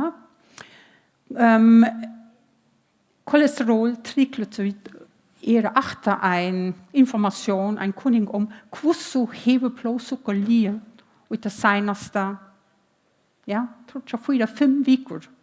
Du har haft at du først at hakka kolesterol på grund af flok blodsukker, for at vise til kvui kolesterol for op, så kan det tage op til tror jeg 6 måneder til at blive normalt. Bikarbonat er en som binder til syre. Hver syre har vi hessa folkene i blodet om vi ikke har. Hva er syre? Idiopatisk, ketotisk, hypoglykemi. Ketoner, etiksyre, smørsyre. Det vil si at du hever alt efter syre i blodet, så danner du ikke nekv af bikarbonat, som klarer at neutralisere det her, at du først ikke er nekv syre i blodet. Det vil si at eisen til viser med, hvor så langtidsforløb er, og jeg har fundet frem kurven af en, som hvis det er helt til højre søje, det var i 2014, og bikarbonat, eller HCO3, så det som overst, og det så det så 22, er akkurat og hakre enten. Det slipper at være, det vil sige højt CO3, og så det vi tog, så batner det. Kolesterol er stadigvæk ikke fint, men dette viser mig, her er ikke længere så nekv af ketosen og noktene. Det er primitivt, men rikker vel. Okay, så står der spurning, kvui kommer kolesterol og triglycerid op. Okay. Øttel hessa folkene her. Her vil jeg vanligvis ikke et så rævlig lok blodsukker. Tui, teg du at teka protein og kjere det om til sukker. Og som sagt, det er det som vi kallar gluconeogenesen. Det vil si at blodsukker fettler, ringer alarmklokkene, og kroppen sier, hei, sentralen oppe her er i vantan, tjer et eller annet, at sentralen som livet er sukker, at det forakter noe nekv av sukker. Det vil si at glukose fornyer, og hvert tjer kroppen, til å protein, vanligvis fra vøttene, tjer henten protein, og tjekker med som de slipper av kløyma, og tjer samstundes, mobilisere samstundes feit. Kroppen tror ikke at tjere bare eit. Det skjer samstundes proteiner, frysette feit og feitvev, som for eisene og tjokken freitsyre i det til provat. Det fer så opp, det kan sorteres om, så er pinkeludel sin der past er feit, kan sorteres om til det som er glukose 6-fosfat. Det kan sorteres om til glukosen, og tog er tikkere blodsukker, eller tog fettler tikkere blodsukker, ikke så nekv. Og vi vil ikke fænge hessa folkene, til det kommer inn, og her var et blodsukker som er kanskje en 3,5, eller 3,8, eller 3,2, tog at det her var eten fra tere vøtter. Vi ville ikke fænge det, hvis vi ikke skulle kjere hvert. Hvert skal en kjere atret, har en hiver mistanke her, et eller annet gale. Hei. Tid måte ikke bare blodsukker, tid måte atret. Takk, ketone, hver kommer det fra? Her. Så kjøtt som er største, tror jeg blodsukker er vel nok, at ni har prøvd protein, så største er eisene, at ni har prøvd feit, som bliver pastvis, jævlig løytel past kjøtt om til sukker, og resten enda som ketoner. Og ein past er fæster fruit feitsyre, ein past er fænder en fruit feitsyre bliver så gømt i liveren, så har du forklaring til, hvor i liveren vækser vi hese folkene, ikke som det er vi glukengåmsapræk, som her var nekv af fibrosen, nekv af bindevæv i liveren, som er jævlig her liveren. Og hvis en ikke føler hentan liveren, så må en egentlig agterfære til universitet og få undervisning. Men hentan pleiter liveren er ringt at føle. Hva kommer så kolesterin fra? Herfra. Ikke alt er feit bliver sett til ketone, resten særst du i plånum. Det vil sige, hentan triglycerid og kolesterol fortæller for mig, aha, her er en som kanskje klømte alt for ofte, at her kan så et mig senere om kvölde, eller hver er nødt til at takke mig senere. Nækkelund klart. Det er forklaring til, hvor I tærger til hese bøttene. Triglycerid og kolesterol. Okay. Det var de basale kontrollene som er tærger, som vi ikke gænger altid, til vi kommer. Jeg vet, D-vitamin, eisen og flere andre ting. Ja. Okay. Annars gænger vi ud fra, de som tager til mig senere, som etterregler og alt, at det er alt for en. Men hvis det ikke rikker, til dømes, tog at du hæver kløjen, der tager til mig senere, eller tog at du hæver feber. Hvad er gærligt ved feber? Hvad henter tog i kroppen om?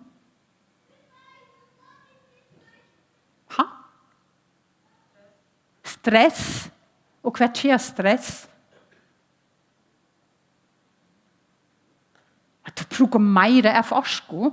Det vil sige, at den vanlige maizena, den vanlige mængde af maizena, som du først er ikke nogen. Okay, feber, til du først kvalme, til du spøjer, til du hiver læst løf, så kommer mærkbæret slet ikke ind. Det vil sige, du mangler agter mærten om. Til du ikke æger agter, mere krøft til mært og eit, hvor er alt, hvor er sint og skeptisk, hvis folk er midst om sommer til dømes ferie til Danmark, hittan og eisen og kultan.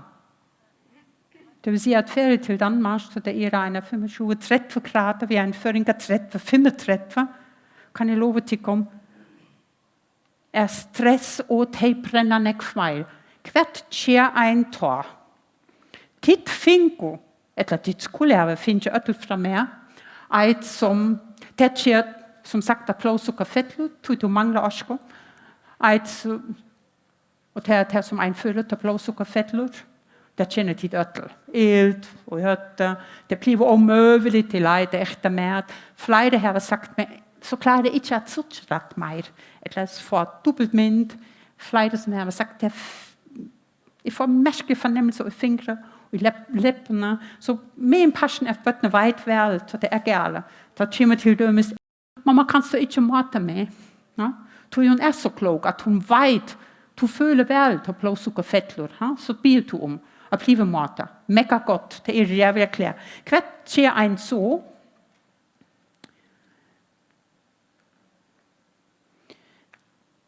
Kroppen lægger mærke til og aktiverer hentan mekanismer, som jeg har vist om, tigger fra etjekvoid og i vøttene, tigger fra feit, ketone færer op, tog du røgner at få blodsukker op, færer eisen ketoner op, og ja, jeg har ikke hugt, så ofte når jeg tjekker, så jeg klemt, at det kommer jeg sind at ret. Sige, at en kunde bojer til ketoner færer op til 5 eller 6. Jeg ville have sagt, 3,5 vil det være det seneste. Du tar stekker gluconeogenesen. What would you say? At which ketone level do you think that gluconeogenesis stops? I don't know the exact. Nobody knows, but about? I would be somewhere probably between your 3.5 and... Ja. Det er det som vi tror, det er som ofte, når det kommer til 3,54, at blodsukker krasjer ned, tog rykker klokken ned og gnesen ikke langer. Og egentlig lengt åren, har det ild og bjørsen, pastvis reagerer folk jævlig følsomt. Bare tog ketone for opp til 0,3, eller vet ikke hva det sier, har ild og bjørsen, batnakonene, for fortullige verste, jævlig og smasht, og tog begynte sputje og alt mulig. Det vil si at kom og i tjøkken hente enda sirkelen egentlig virkelig at få lekt tropp. Det et som vi må få batnadeilen til at reagere nekkskjøtere. Vi tar folkene her som var inn og ut og inn achter. Tog det hele, ja, det klarer seg nok, det skjedde ikke. Tog skulle det øtel her det som vi kallar sikte-regime. Achter en som David kom vi, Gatorade en plantning som egentlig utrotta folk bruker. Smasht, ha? Og hvis de spør bøttene, de elsker Gatorade. Stersk plo her, flott.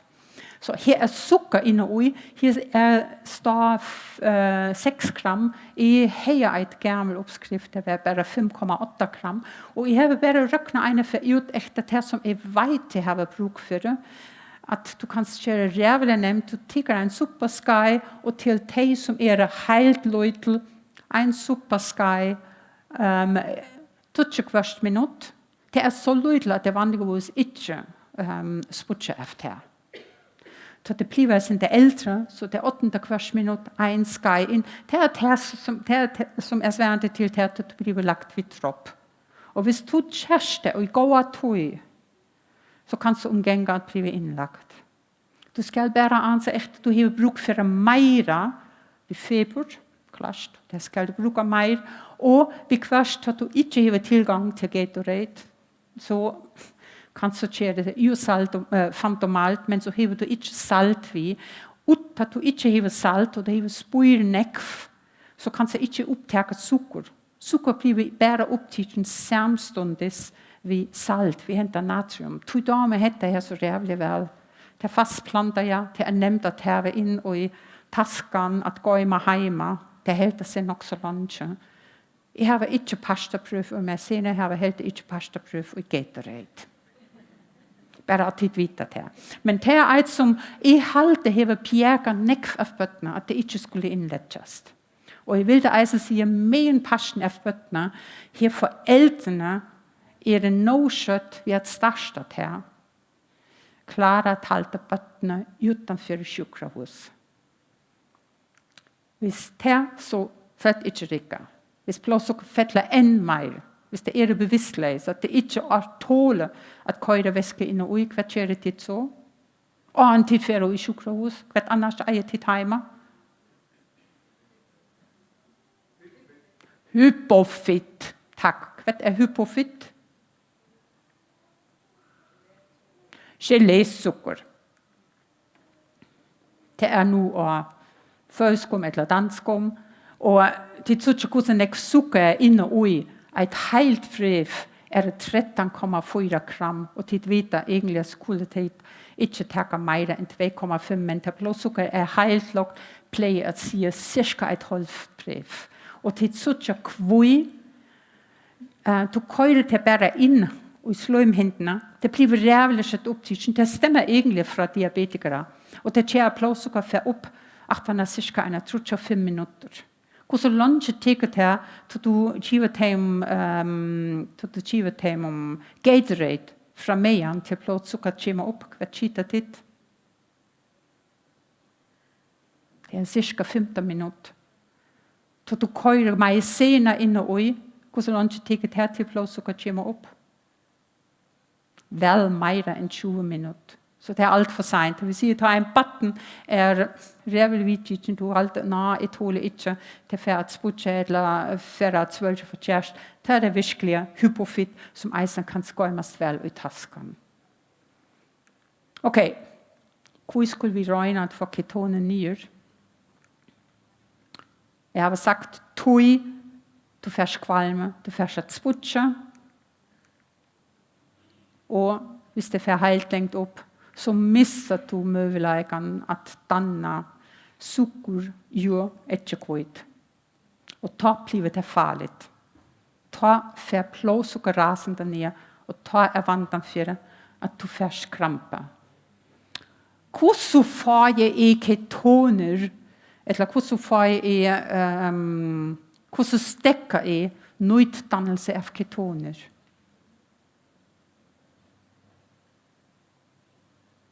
Kom nu, det her vil vi tosse om nå ofte. Ha? Vi har ferie ut og friskere luft. Hvordan gjør en til at stekke ketondannelse? Nok og hvert. Vatten er ikke noe nekv. Det som stekker ketondannelse, det er insulin. Og hvordan får jeg insulin inn i plånen? Vi tar at blodsukker kommer opp. Det vil si, sukker, om det er Navigatorate, eller vet ikke hvert, så stekker nøytdannelse av ketoner. Men så sitter jeg her ved 3,5 millimol av ketoner. Kroppen bruker det ikke. Det er bare hvis jeg får ut at renne, så kan jeg brenne det. Men ikke da jeg litt i sång og er jævlig uselig her ved kvalme. Hvordan slipper jeg så for disse ketoner? Jeg kan bare pisse det ur.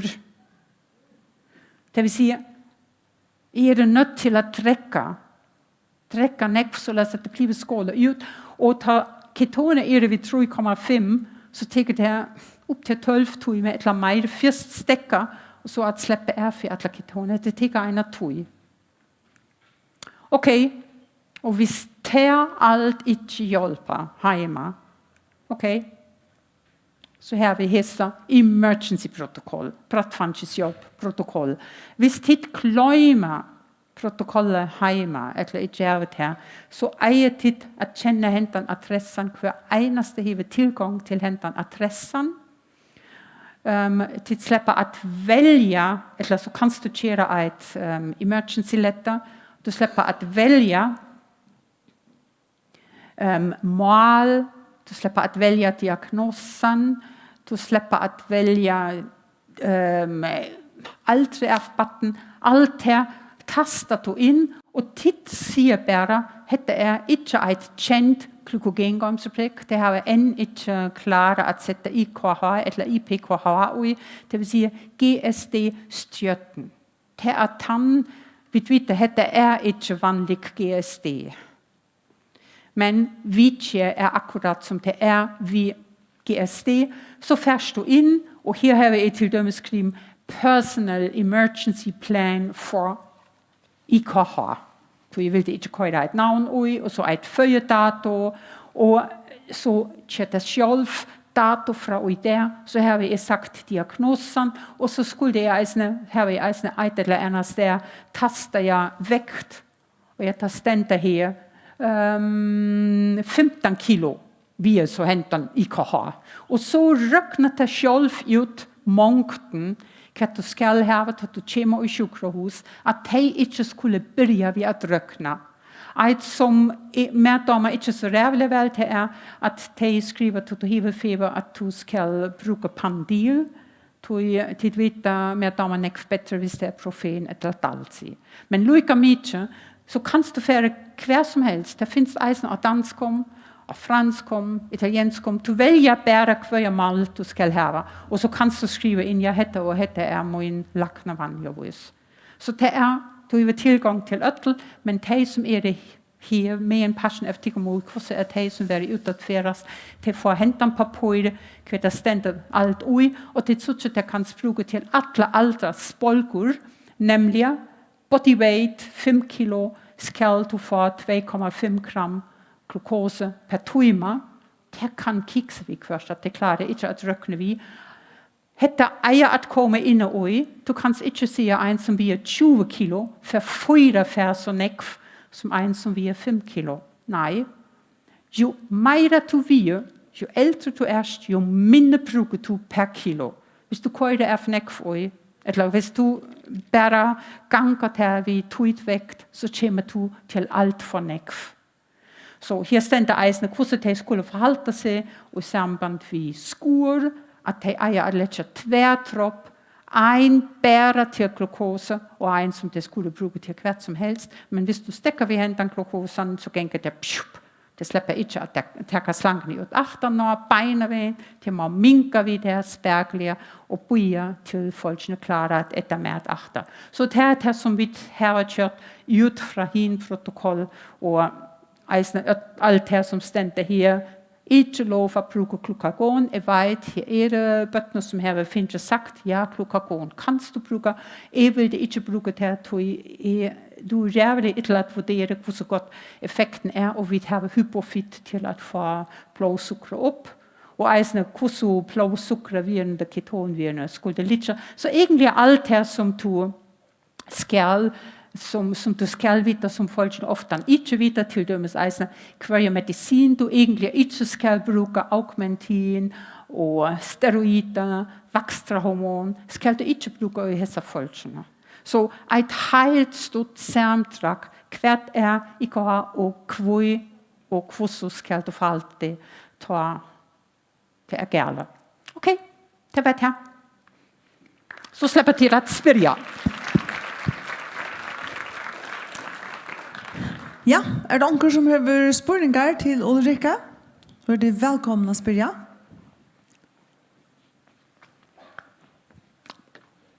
Hei. Godt. Ja. Hvis det spørger. Okay. Det spørger jeg nok.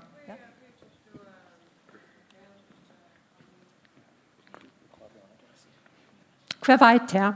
Hvor heldur profen en Panodil? Panodil bliver nedbrøjet i liveren. Og marska mittlen Panodil, til rette mangt af Panodil, og Panodil heter først eitring, intoxikation, er jævlig løytel. Og eisen eiter træt, Panodil jobber imod poine og feber. Profen, eller dalsi, som dit forbeint nu, jobber eisene imod betingelse. Det vil sige, at du har et virus. Så jobber det vi at få alle symptomene fra virus er syntonier. Så det ser ud at det rikker vel bedre, og det bliver ikke nedbrøjt i liveren. Og vi tager, at det omgang kan vite, hvordan tilstand af liveren er, vil I helst skåne hese liveren, ikke belaste ikke. Vi dalser er så fint, at du kan dosere fuldstændig fint efter vægterne. Okay, for Anna. Jeg kan erfære det om, at det kommer næste før vi et eller andet spørgsmål, som det skulle have sett ud der, så siger jeg bare, hvor har du ikke spørst da? For det er jævlig strengt. Okay, ikke så godt.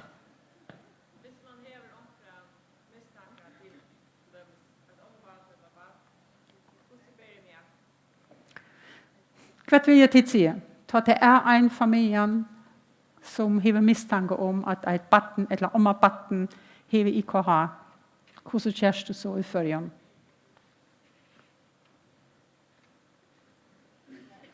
Omgang fast mannagongt. Hvad vil jeg til anbefale? Hvordan har vi tidskjørt? Fordømmes. Katrin, hvordan kjørt det tid? Tof tid finger mistanke, at her er et eller andet vi egen. Ja, men hvert her som siger, ja, her er mistanke om IKH.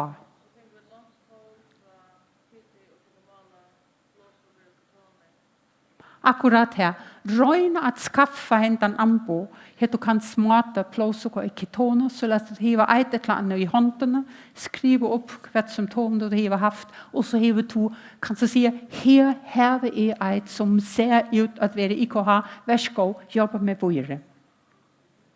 Okay? Ja. Men Ulrike, skal man så ringe til tøyen? Nei. Altså, eller skal man kontakta det? Jeg tar ikke telefon, jeg tar vanligvis sløkt. Nei, det hvis man finner mat til. Skal man så vända sig till sjukhus i 18 år eller till sin egna lakna? Hur ska man så? Ja, du kan utan allt till dem sända teltepost till mig. Så ska jag finna när jag achter här var en fröj tog till att göra det här ätla. Han som vet mest här i förrjön tar inte era hemma och på Batnadalen. Hon har arbetat samman vid så hon känner näck från biologingångsblick och hon är egentligen han, jag vill det ha sagt, som har sett mest, som har sett sig mest inne och IKH, som hon har näck för att göra, men allikevel, det vill det vara tandvägen att spela henne ska evolvera.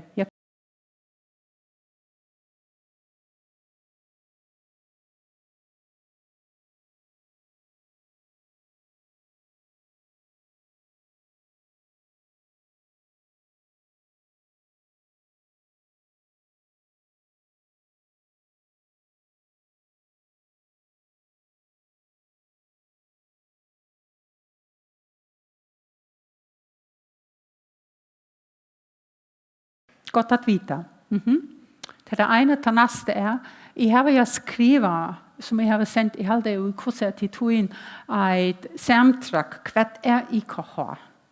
Som tid är välkommen att omsätta och sända ut till kommunlagna. Eller hvis en kema och spyr hetta IKH.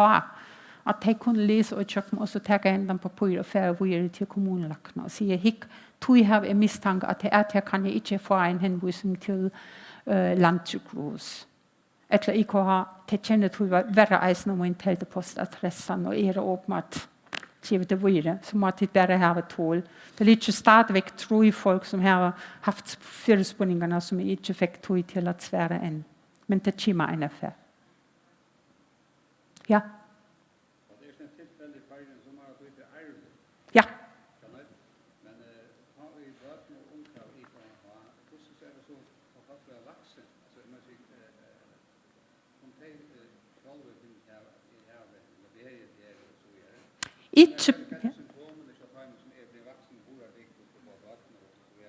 Det är vanligvis de folkene som vaknar om morgenen, og det første som de gjør at de færer i køkken og kører et eller annet inne i seg, etla omvendt at de har kvalmer og tror man slett ikke at etter. De vaknar om morgenen og føler seg akkurat som de følte seg til å få i sång. De svever ikke vel, de blodsukkeret til å ligge lågt om natten. De har alltid alarmklokkene som ringer. Det er bare två ting. Og så at du eisende minnes til hvordan det var som batten. Saskia, som er den neste færd, forteller hvordan vi røyner nå, eller hvert møvelag kan vi have nå, at komme videre, at finne hvert gen, eller hvert utløser IKH førjen, så blir det nekv nemmere at sette diagnosen, akkurat som det var vi førje sjukan sukla, her til tog nekv herrens år til vi visste, først hvert er det egentlig, at det ikke langt bare bliver kattlet førje sjukan, men at vi eisen kunne bare takke en blodprøve og vite beinevinn, yes, dette er en batten vi førje sjukan. Man tar du känna gener, tar du känna tär, tar du vet vad det är som utlöser det. Det är väl nämnt. Här till att det bara sövan, sjukrasövan och hur folk ni har det här. Det blir bättre. Du särskilt alla dessa trupper kommer till att du klarar inte att skaffa någon av socker som du brukar i det dagliga. Men ötteltid har vi upplevt, ju mer du ältast, ju sattna køyre motoren. Det vil sige, at du klarer det vi minne og minne med, til du stadigvæk bliver vi at etter det samme, som du har etter som ung. Så bliver det... Ja. Så det er specielt afterne af puberteten, er nekk som fettler ned, og det er nekk som klarer sig uden alt, til det er kom og tjekke puberteten, og føler det bare, hvis det er ikke krøv. Hvis det er til dømes, var de ut og bøyen og har finnet seg alkohol, til å rikke klokkene og genesen ikke langere etter som skulle arbeide rævlig hardt. Ta følet det her. Ja?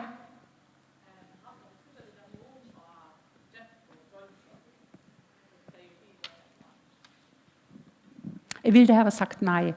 Mest sannsynligvis tror jeg at IKH er en grundlærer, og det er nekv andre som bytter seg av. hun får at fortelle om det. Jeg har inntrykk, det har vi eisen sett i tja, og i hessa batna bolker som var vi og kjøtta at alt blir rævlig løyvligt. Min passion våre trånger. Og hvis de spyrja okkara lokalt genetikere, Frøya, så får han at fortelle for det hva det er teken til. At det er det mest trånger som blir symptomatisk. Aha. Så, okej. Ja, det en spørning på fallerebet nå, eller skulle vi... ja, jeg hadde vi for å gjøre. Kunne du spørre Ulrike Steuerwald? Ja, stor takk for det, Ulrike. Velkommen. Og det seneste evnet her hvordan vi får en mest genetiske bakgrunnene av IKH. Og jeg sier welcome to Saskia B. Wortmann, professor in pediatrics, specialized in metabolic diseases from University Children's Hospital in Salzburg. And the floor is yours. Thank you very much. First, I would like to thank you that I got the opportunity to come here to visit your beautiful islands. I really enjoyed, and especially also my son Paul, who's sitting up there. He also very much enjoyed, but he's also the reason why we have to go back tomorrow, because school starts again on Monday, and in Germany, parents tend to take their children earlier out of school before the holidays, or come back some days later, because then the flights are cheaper. And this is the reason if you do not come to school the day before the holidays or the day after, you are directly punished by paying lots of money and getting really the police at home and all that things. And this is why we have to leave tomorrow. So I'm happy to take your questions afterwards. And otherwise, I have the contact with Ulrike. So we will discuss all the cases, and I would be very happy to come back here another time, and I hope that we can start up some collaboration on working on the cases here. So this is about cats and cookies, you will see now. I start at the very beginning, genetics. It's very, very complex. We have this human cell, which you see, oh, this is not working. The pointer is not working. Oh, okay. So up on the right, you see an icon of a cell, in which you see the cell, the nucleus, which contains the chromosomes, and you see lots of these little other things. They are called mitochondria. They are the energy-producing components of our cell. Yeah, that's working, but the pointer is not working.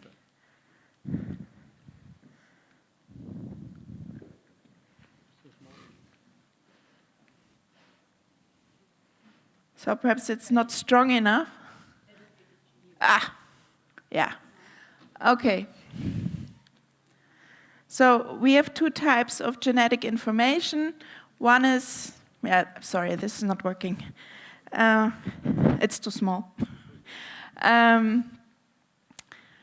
We have these chromosomes, the DNA coiled up to the typical chromosomes, you know, in the nucleus of the cell. And there's something very special. This is the mitochondrial DNA. So these little powerhouses of our cells, the mitochondria, have their own DNA. And I will come back on that later. So it's a complex process, and I think it's the best to explain it with the cookbook of life. You start here with the DNA, the cookbook, where you have a code of letters, the recipe, how to make, in the end, this beautiful sheep cake or a protein in our body. And all these proteins in our body, we call them enzymes, have different functions. So you have your recipe. It's transcribed, photocopied several times. And then you get the mRNA. I will come back on that later.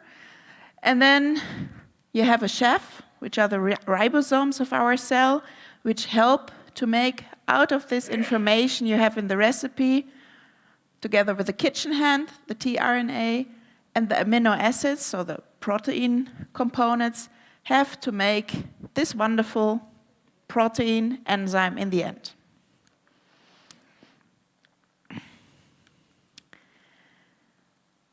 As I said, we have these two types of DNA.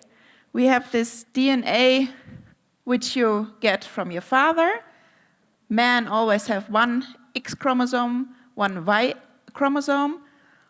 Females always have two X chromosomes, and we all have the same autosomes. So these X and Y, they determine our gender, and all the others are the same. Nuclear DNA is what you get from both parents. And why is this the case? Because in a sperm cell and in an egg cell, you have half of the chromosomes from your parents, and then these are unified again to a full chromosome set.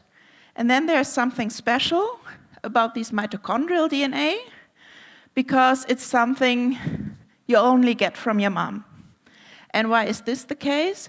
Because if the sperm cell enters the egg cell, the tail is cut off. And the tail contains the mitochondria because they produce the energy, and they are in the tail of the sperm cell, and this goes out, so you get the mitochondria only from your mom. So this is important in terms of inheritance, because everything which is on the mitochondrial DNA, you only inherit from your mother, not from your father. We are here talking about monogenic disorders. So we say that we have one mistake in a gene, one mistake in the recipe, which leads to one fautive enzyme, one disease. So this is the simplest idea how we think about diseases, but of course it's often much more complex. But I want to stay to this to explain it to you. So what can go wrong? If you have a genetic variant, and we call it variant because all people are different, and not every variant we have does lead to a disease. Only the most severe mistakes will lead to a disease. And what could you think about? What could these mistakes be? If we go back to the recipe again, you can make a lot of mistakes when you are baking. You can take too much baking powder, you forget to put in the eggs, you do too much butter, and all this will still lead to cookies, but they are not perfect. And this is the same with diseases. We have different genetic mistakes, and we have different forms or severities of disease. If you have little mistakes, you will still produce a cookie. Perhaps it does not taste that well, but it will still be a cookie. Or, as you see here, it will still be something like a cake, but perhaps not the perfect cake.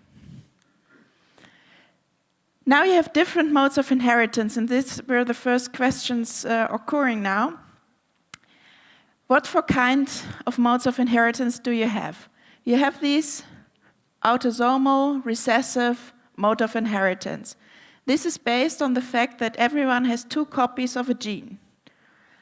And if we carry one mistake on one copy and the other copy is healthy, which is depicted here, the mistake in red, and the healthy copy or the copy without the mistake in white, then, as you see here, both parents are carriers. We always say these circles are women and the squares are male.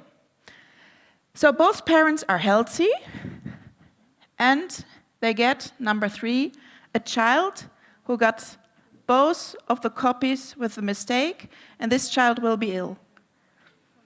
It could also be that the father gives the healthy copy and the mother, the one with the mistake, no problem. It's the same as in the parents. This is called a carrier, but he will not be ill.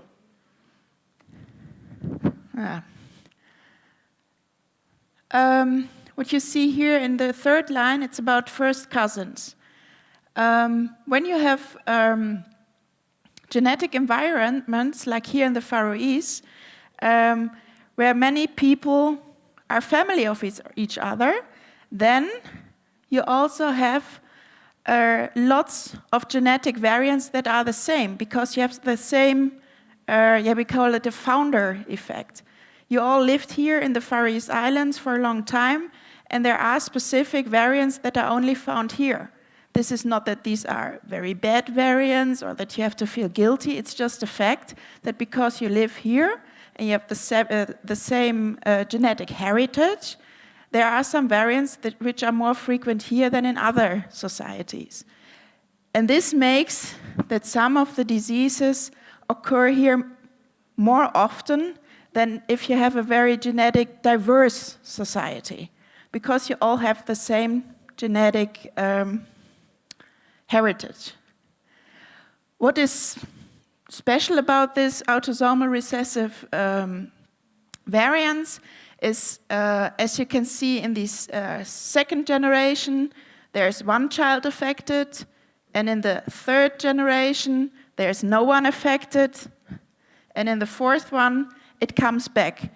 This is because it can skip a generation, as we say, because sometimes you only have carriers, and then again, two variants come together, and someone is diseased. And it's always about, genes are always, it's a balance. And I try to depict that on the right side. If you have two genes with a mistake, the body cannot balance this out and you get ill. But if you have only one diseased copy, the other copy will take over and it is fine. Examples here in the Faroese Islands are SUCLA2 disease for autosomal recessive inherited diseases, or the carnitine transporter deficiency. There's also another mode of inheritance. This is called autosomal dominant, because in this case, as depicted by the balance on the right side, you already get ill if you have one copy with a mistake, because the other copy, even if it's healthy, it cannot balance it out. So this is a typical pedigree. You see in the first generation, the mother is affected. She passes it in a second generation to one daughter and one son. So these are disorders that typically appear equally often in males and in females because the sexual chromosomes are not important. It cannot skip a generation because if someone has this variant with a mistake, he will be ill. And it is not important if you are a family of each other for this kind of inheritance because it's dominant. You only need one variant, not two variants from someone from the family. Even more difficult it gets if it is linked to the X chromosome. So one of the chromosomes that determines your gender. XY are males, XX are females. You see in the first generation, there's a mother carrying a variant on the X chromosome. She can be ill or she can be healthy. And this is because of the skewed X inactivation I will show you later.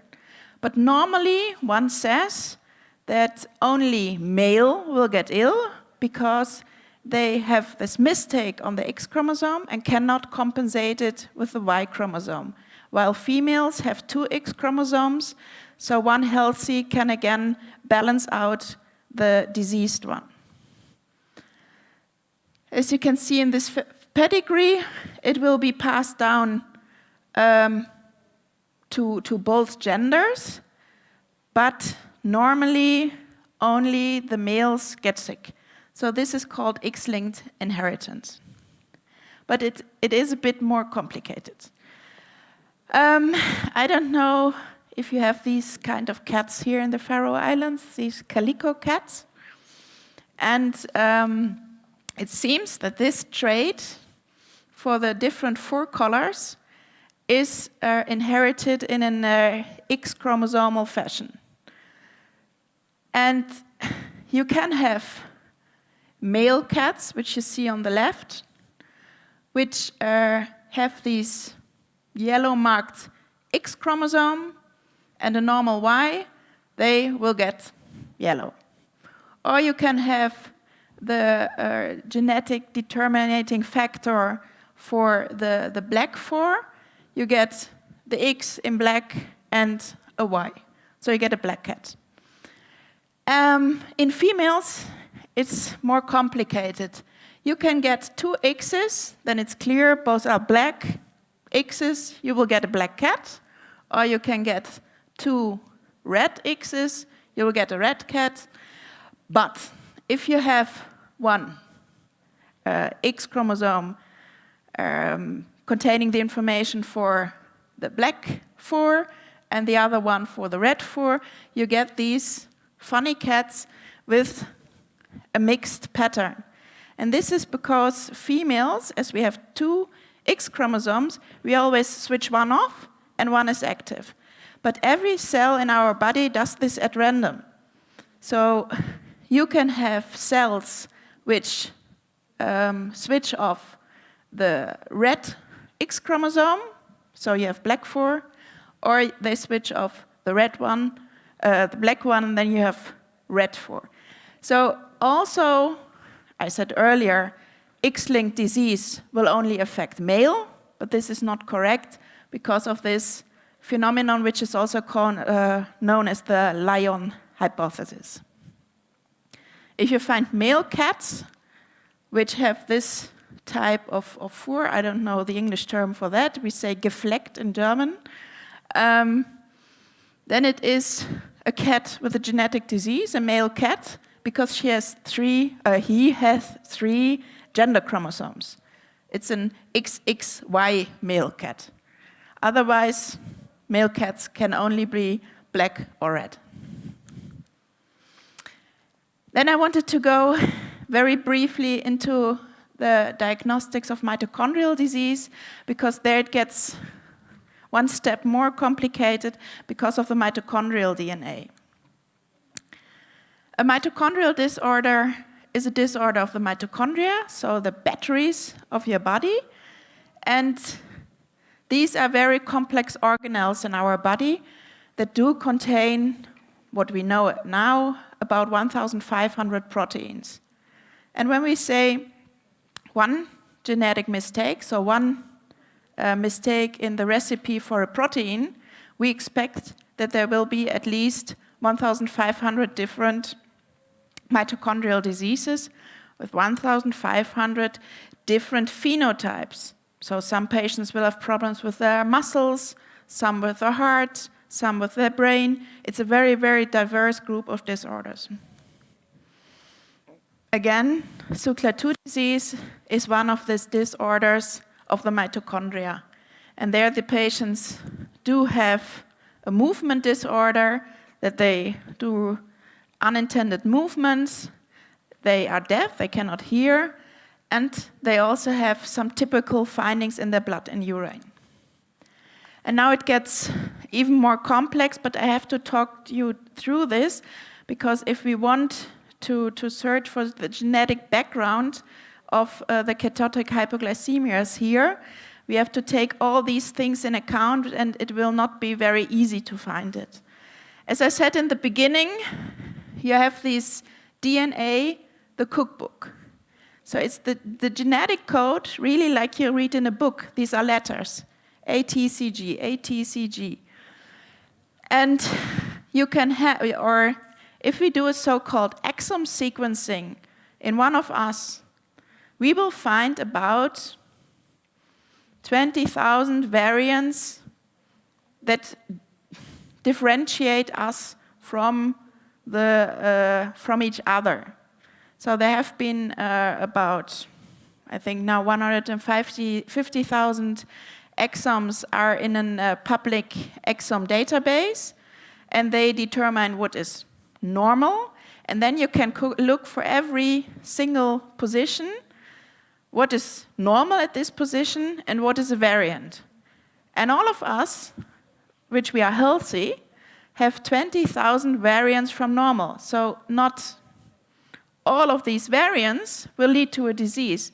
So it's very difficult to filter down from all these variants to the one variant that is really a mistake that causes the genetic disease. And this gets even more difficult if we not only look at the exome are the protein coding parts of the genome. I will come back later. But in between, there are also introns. And then, when we look at these data, everyone from us has 3 million variants. So it will get much more complicated to narrow down from 3 million variants to the one that makes you sick. Then I said we have this mRNA, the recipe. This is what shows more or less which gene is switched on, which gene is switched off. So we have techniques not only to look, like in the book, where's the wrong letter, but to look into the RNA, which gene is upregulated or which gene is downregulated. This is called RNA sequencing.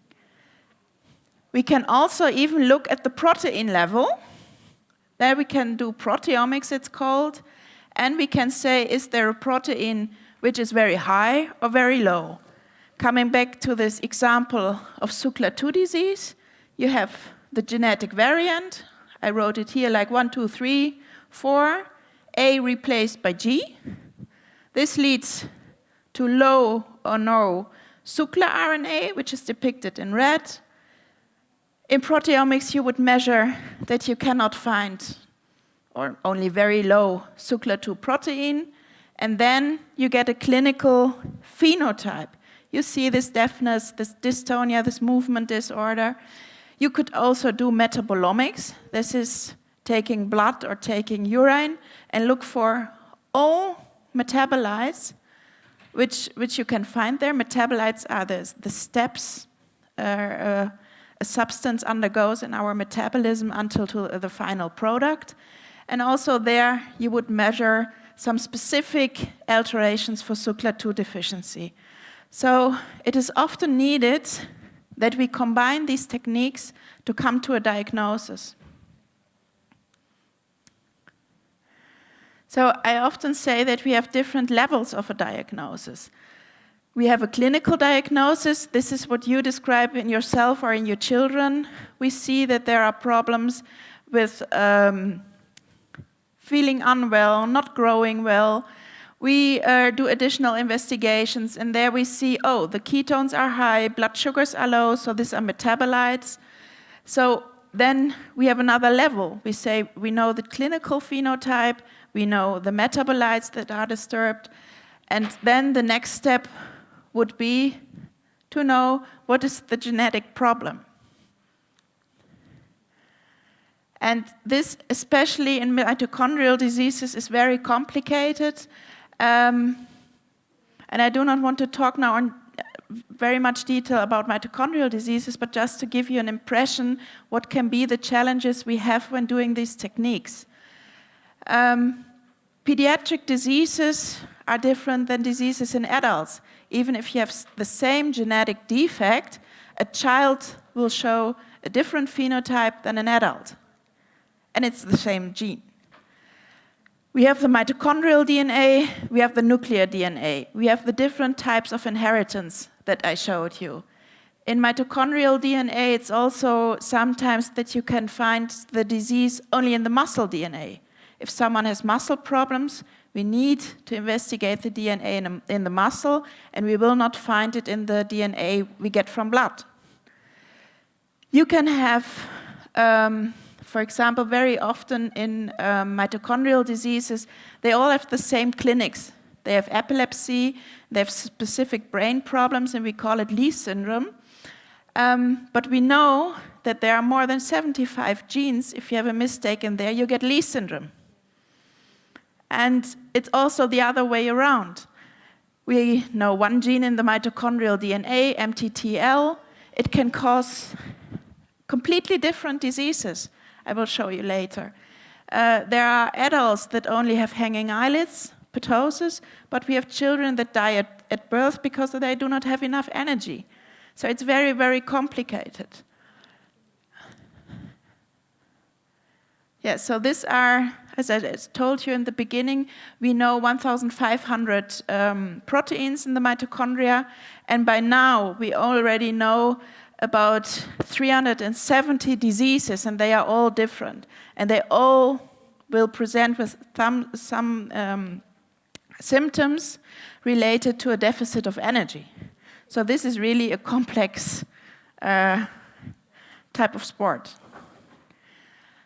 How did we do it in the old days? We still do the clinical workup. We have to be very precise what we see, what are the problems in the children. We have to look into the metabolites, how high are the ketones, how long can the children fast. And then in former times, we had to take muscle biopsy, investigate it through the microscope.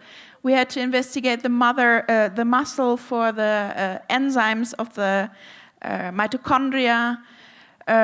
We had to look at the protein level, if the proteins were low or high. And we had to do that step by step by step by step. This was very time consuming. And then we had to think, this could be the gene POLG. So we do one gene. Oh, it's not PLG. Oh, this could be SURF1. We do the next gene. So it was one gene, one gene, one gene. This took years. And mostly you did not find the answer. Now it's the other way around. We still have to do the clinical workup, but then we can what we call next generation genetic screening. This is this exome screening, or if you do the whole genome, it's whole genome sequencing. And then you can see all these 20,000 genes a human has and all the different variants in it. And then only afterwards, often we know the disease, and then we still have to look, is this the same phenotype? Or sometimes we still have to go to the microscope or other investigations in the lab to prove that we found the right gene. So this is a huge improvement over the last years, because for this exome sequencing, you can read the entire cookbook, letter by letter. You only need some 3 to 5 milliliters of blood, and data can be ready within 5 days. It depends on your laboratory. I will not go into the technical details of exome sequencing now.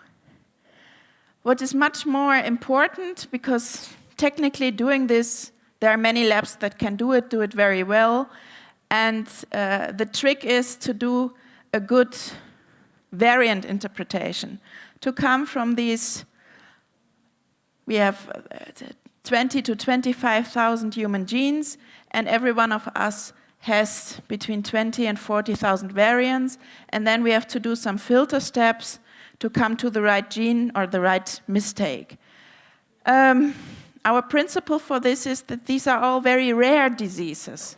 So as depicted in this fish up there, there's only one black fish in all the blue ones, so we are searching for the rare one. So we take our database with the 150,000 exomes and we say all these people do not have, for example, IKH. So we search for a variant which we cannot find in all our database. Or we look with software prediction tools. We can predict with software, as you can predict with a recipe for a cake, if I do not add the eggs, this will not work. Or if I do too much sugar in it, it will be too sweet. So we have lots of prediction programs to handle all these data. And of course, we can look at the mode of inheritance. As I showed you, you have modes where you get the genetic variant from both parents or only from one parent. So it's very important to know What about the parents? Are they completely healthy? Or perhaps do the mothers, as I heard from several mothers here, also have to take maizena when they get their menstruation? Because then it's a different kind of inheritance. And this is called variant interpretation. And I love this cartoon, which is from a professor of genetics in Leuven. Previously, I worked on the interpretation of genome data, but I found it too tricky. So this is really tricky. Perhaps you know this from school. I'm always fascinated by it. The normal genetic information, what we call the wild type, is the cat ate the rat. If you have a little mistake, it's the cat with a K instead of a C, but still everyone will understand the sentence. It's not a big thing. But if you have a stop variant, that the sentence stops after the cat, then we expect there will not be a protein, there will not be a function, so this could well be a variant that causes disease. And the same is with this two examples below. Then you get a completely chaos because letters are put in or completely taken out. So to sum up again, it's very important to have a good clinical picture and then perhaps go through all these steps, not only look at the DNA, but look if there's enough RNA, if the protein is made, if you can find a specific metabolite to interpret your data. And in the genetics of mitochondrial disease, there's another complicating factor, and this is this mitochondrial DNA. And for example, this is a patient of mine. This is her when she was very young on the left side, and you see this very specific bone marrow cell. She had a bone marrow failure from the first weeks of her life. She had low red blood cells, low blood platelets, but she developed completely normal. She was a nice child. She grew up. She was always very little. But by the time her disease shifted, like at a certain time in infancy, these bone marrow problems were over. That was fine. But then she got a lot of feeding problems. She remained very little, but she still was very good at school. But then when she grew older, and I do not know if I can show the videos. No. Could you start the video on the right? You see that she got a tremor. And she deteriorated also from her intelligence. She had to stop with school because she lost all this. And sadly, she died because there was a urinary tract infection at another hospital. She's a patient from Germany, but she came always once per year to me, to Austria. And it was not recognized. And then for a reason we do not understand, she got a severe bleeding in her head and she died of this. And this guy, this young man, he has the same disease as this child, but he presented completely different. He presented only when he was a child with a short stature, and he had a very, very slow development. He could not go to school because he had an intellectual disability. Then, when he was about, I think, 8 years old, he got hearing loss, he got hearing aids, he got a pacemaker for his heart because he had rhythm problems with his heart. You see his very droopy eyelids. Perhaps can you start the second video and the third one? He also has this movement disorder. And in the video next to it, you can see that he's very broad-based gait. And last year, he got problems with his blood sugars because he got a very severe pancreatitis, and we all thought that he will not survive this, but he has amazing parents who both are nurses, and they care very well for him, and he's now in a palliative setting at home, but still alive. So So this is a completely different to what we saw in the patient before. And if you now see this lady, this is also a very sad story because she is a, how do you say, librarian from the library in Vienna. So someone who was always busy with reading books, loving books, working with books, living with books. And on this photo, I think you would say this is a lady of perhaps 60. No, she's in the beginning of her 40s, but she aged too fast. And she got this very severe ptosis, this very droopy eyes. She has a very good optician, how do you say, who made special glasses for her, who lifted up her eyelids, that she still can read on her iPad. But all these 3 patients I showed to you have the same genetic disease, the same genetic mistake. But it's completely different what happened in their life. And even this month, this is my best patient with this disease. She only has hypoglycemia. She's a little short for her age. She's now 7 years. She's not the biggest in her class, but she's doing fine. But this is her only problem. But of course, I do not know what will happen in the next years. Until now, it's only this hypoglycemia, which we are managing perfectly well with Maizena. And so this is this mitochondrial DNA, which is only passed from the mother to her children. And you could even think, theoretically, it's not the case, that this woman got her children before she got problems herself, because it started only when she was 40, and she already has these 3 children with different, we call it heteroplasmic rates, and different types of diseases. Because, and this is something which is why the mitochondrial DNA is so special, you have many, many copies of this mitochondrial DNA. And I've depicted here in blue the healthy copies, and in yellow the copies with a mistake. And we know it's not a very clear correlation that how many or how more diseased mitochondrial DNA you have, how more severe is the disease. It's not a linear correlation, but there is a correlation, and there's always a certain threshold effect. And we know, sadly, no patients with the same genetic mistake who die already after birth. One mother once said to me, he just did not have enough energy to live, and this is the case. So, come back to the ketotic hypoglycemias. I think there are many different things that are important in genetics, and it's often not very straightforward that you say, oh, you all have the same, because you do not all have the same, and we just look for the genetic mistake.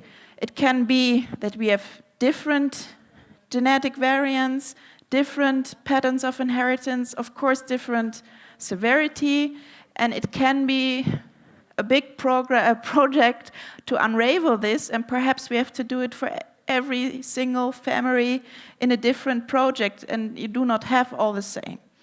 But I'm happy to start on this.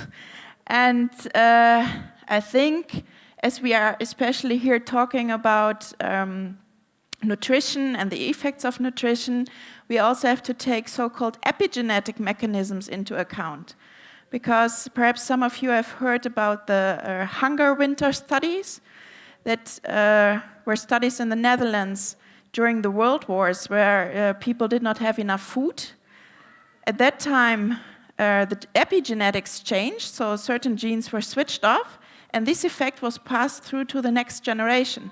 But this is something that I do not see in my cookbook, but it's the switching off, on and off of genes, so I have to look for an epigenetic signature. And also the circumstances where you live here, what you eat, have an epigenetic effect on your genes.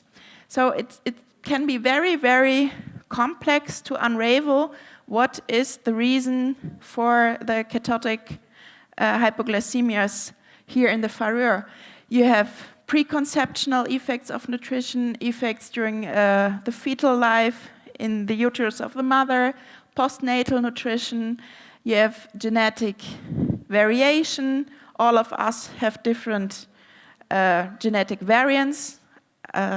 I do expressively do not say mistakes, just variants. And you have hormones and hormonal responses. The body composition is different. You can have intercurrent illness, so it's a very complex picture.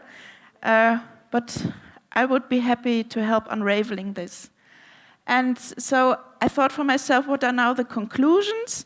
After talking to many of you and also seeing patients yesterday, I'm absolutely convinced that this is a metabolic disease, because there are metabolic disturbances and you can treat it with the Mircea, and so there must be something in metabolism.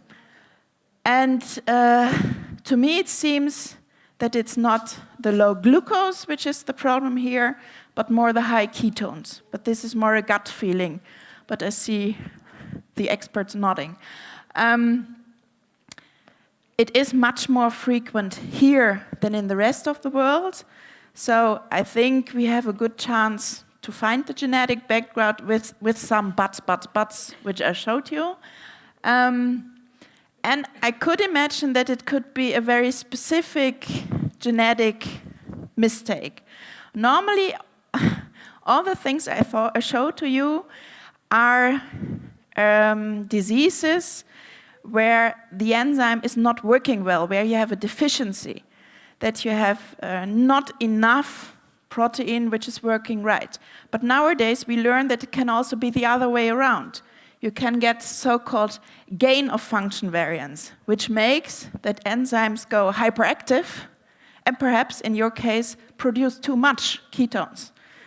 So we have to search for a totally different with a totally different way of thinking, not for loss of function variants, but for gain of function variants. And for this, I think we have to look very carefully clinically.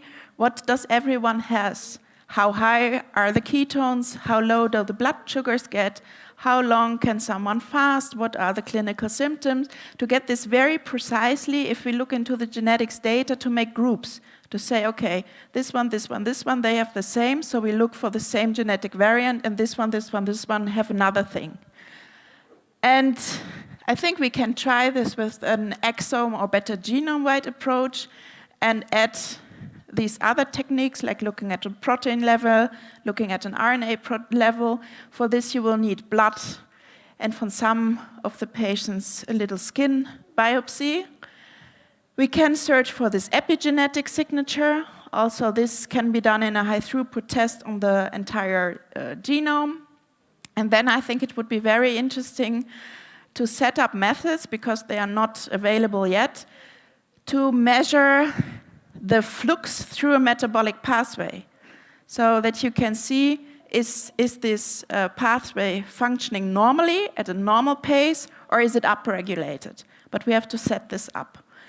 And we could try just to shoot with metabolomics if we find one specific marker which really says, oh yeah, when we see this marker, it must be this or this disease.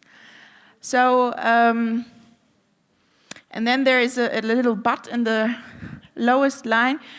All that I told you is about monogenic diseases. So you have one gene, one mistake, one disease.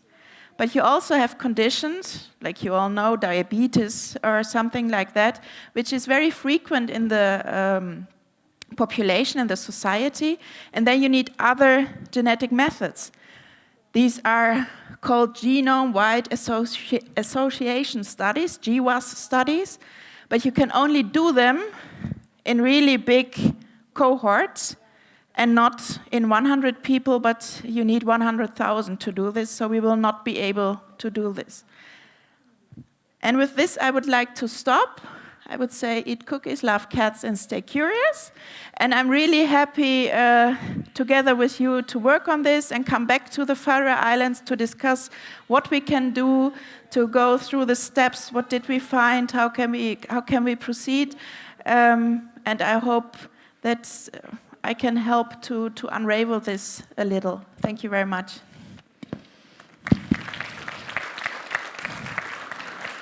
Thank you very much, Saskia B. Wortmann. Og så får vi at enda heter her. Thank you to our speakers. Very interesting. Your presentations, very interesting. Jeg får takke deg om for å møte til disse Ráðstevna om IKH. Skal vekne fjellet. Takke deg om for at jeg møtte opp. Brukte jeg denne heita gåa leierdagen. Man kunde rotta och grilla och allt möjligt annat. Men tid har mött upp här. Det är ordentligt gott.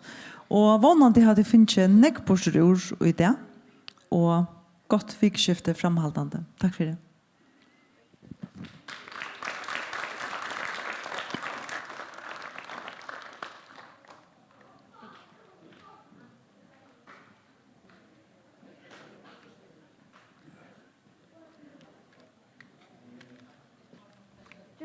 Tack för det.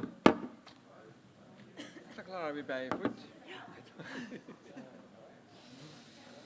Ja.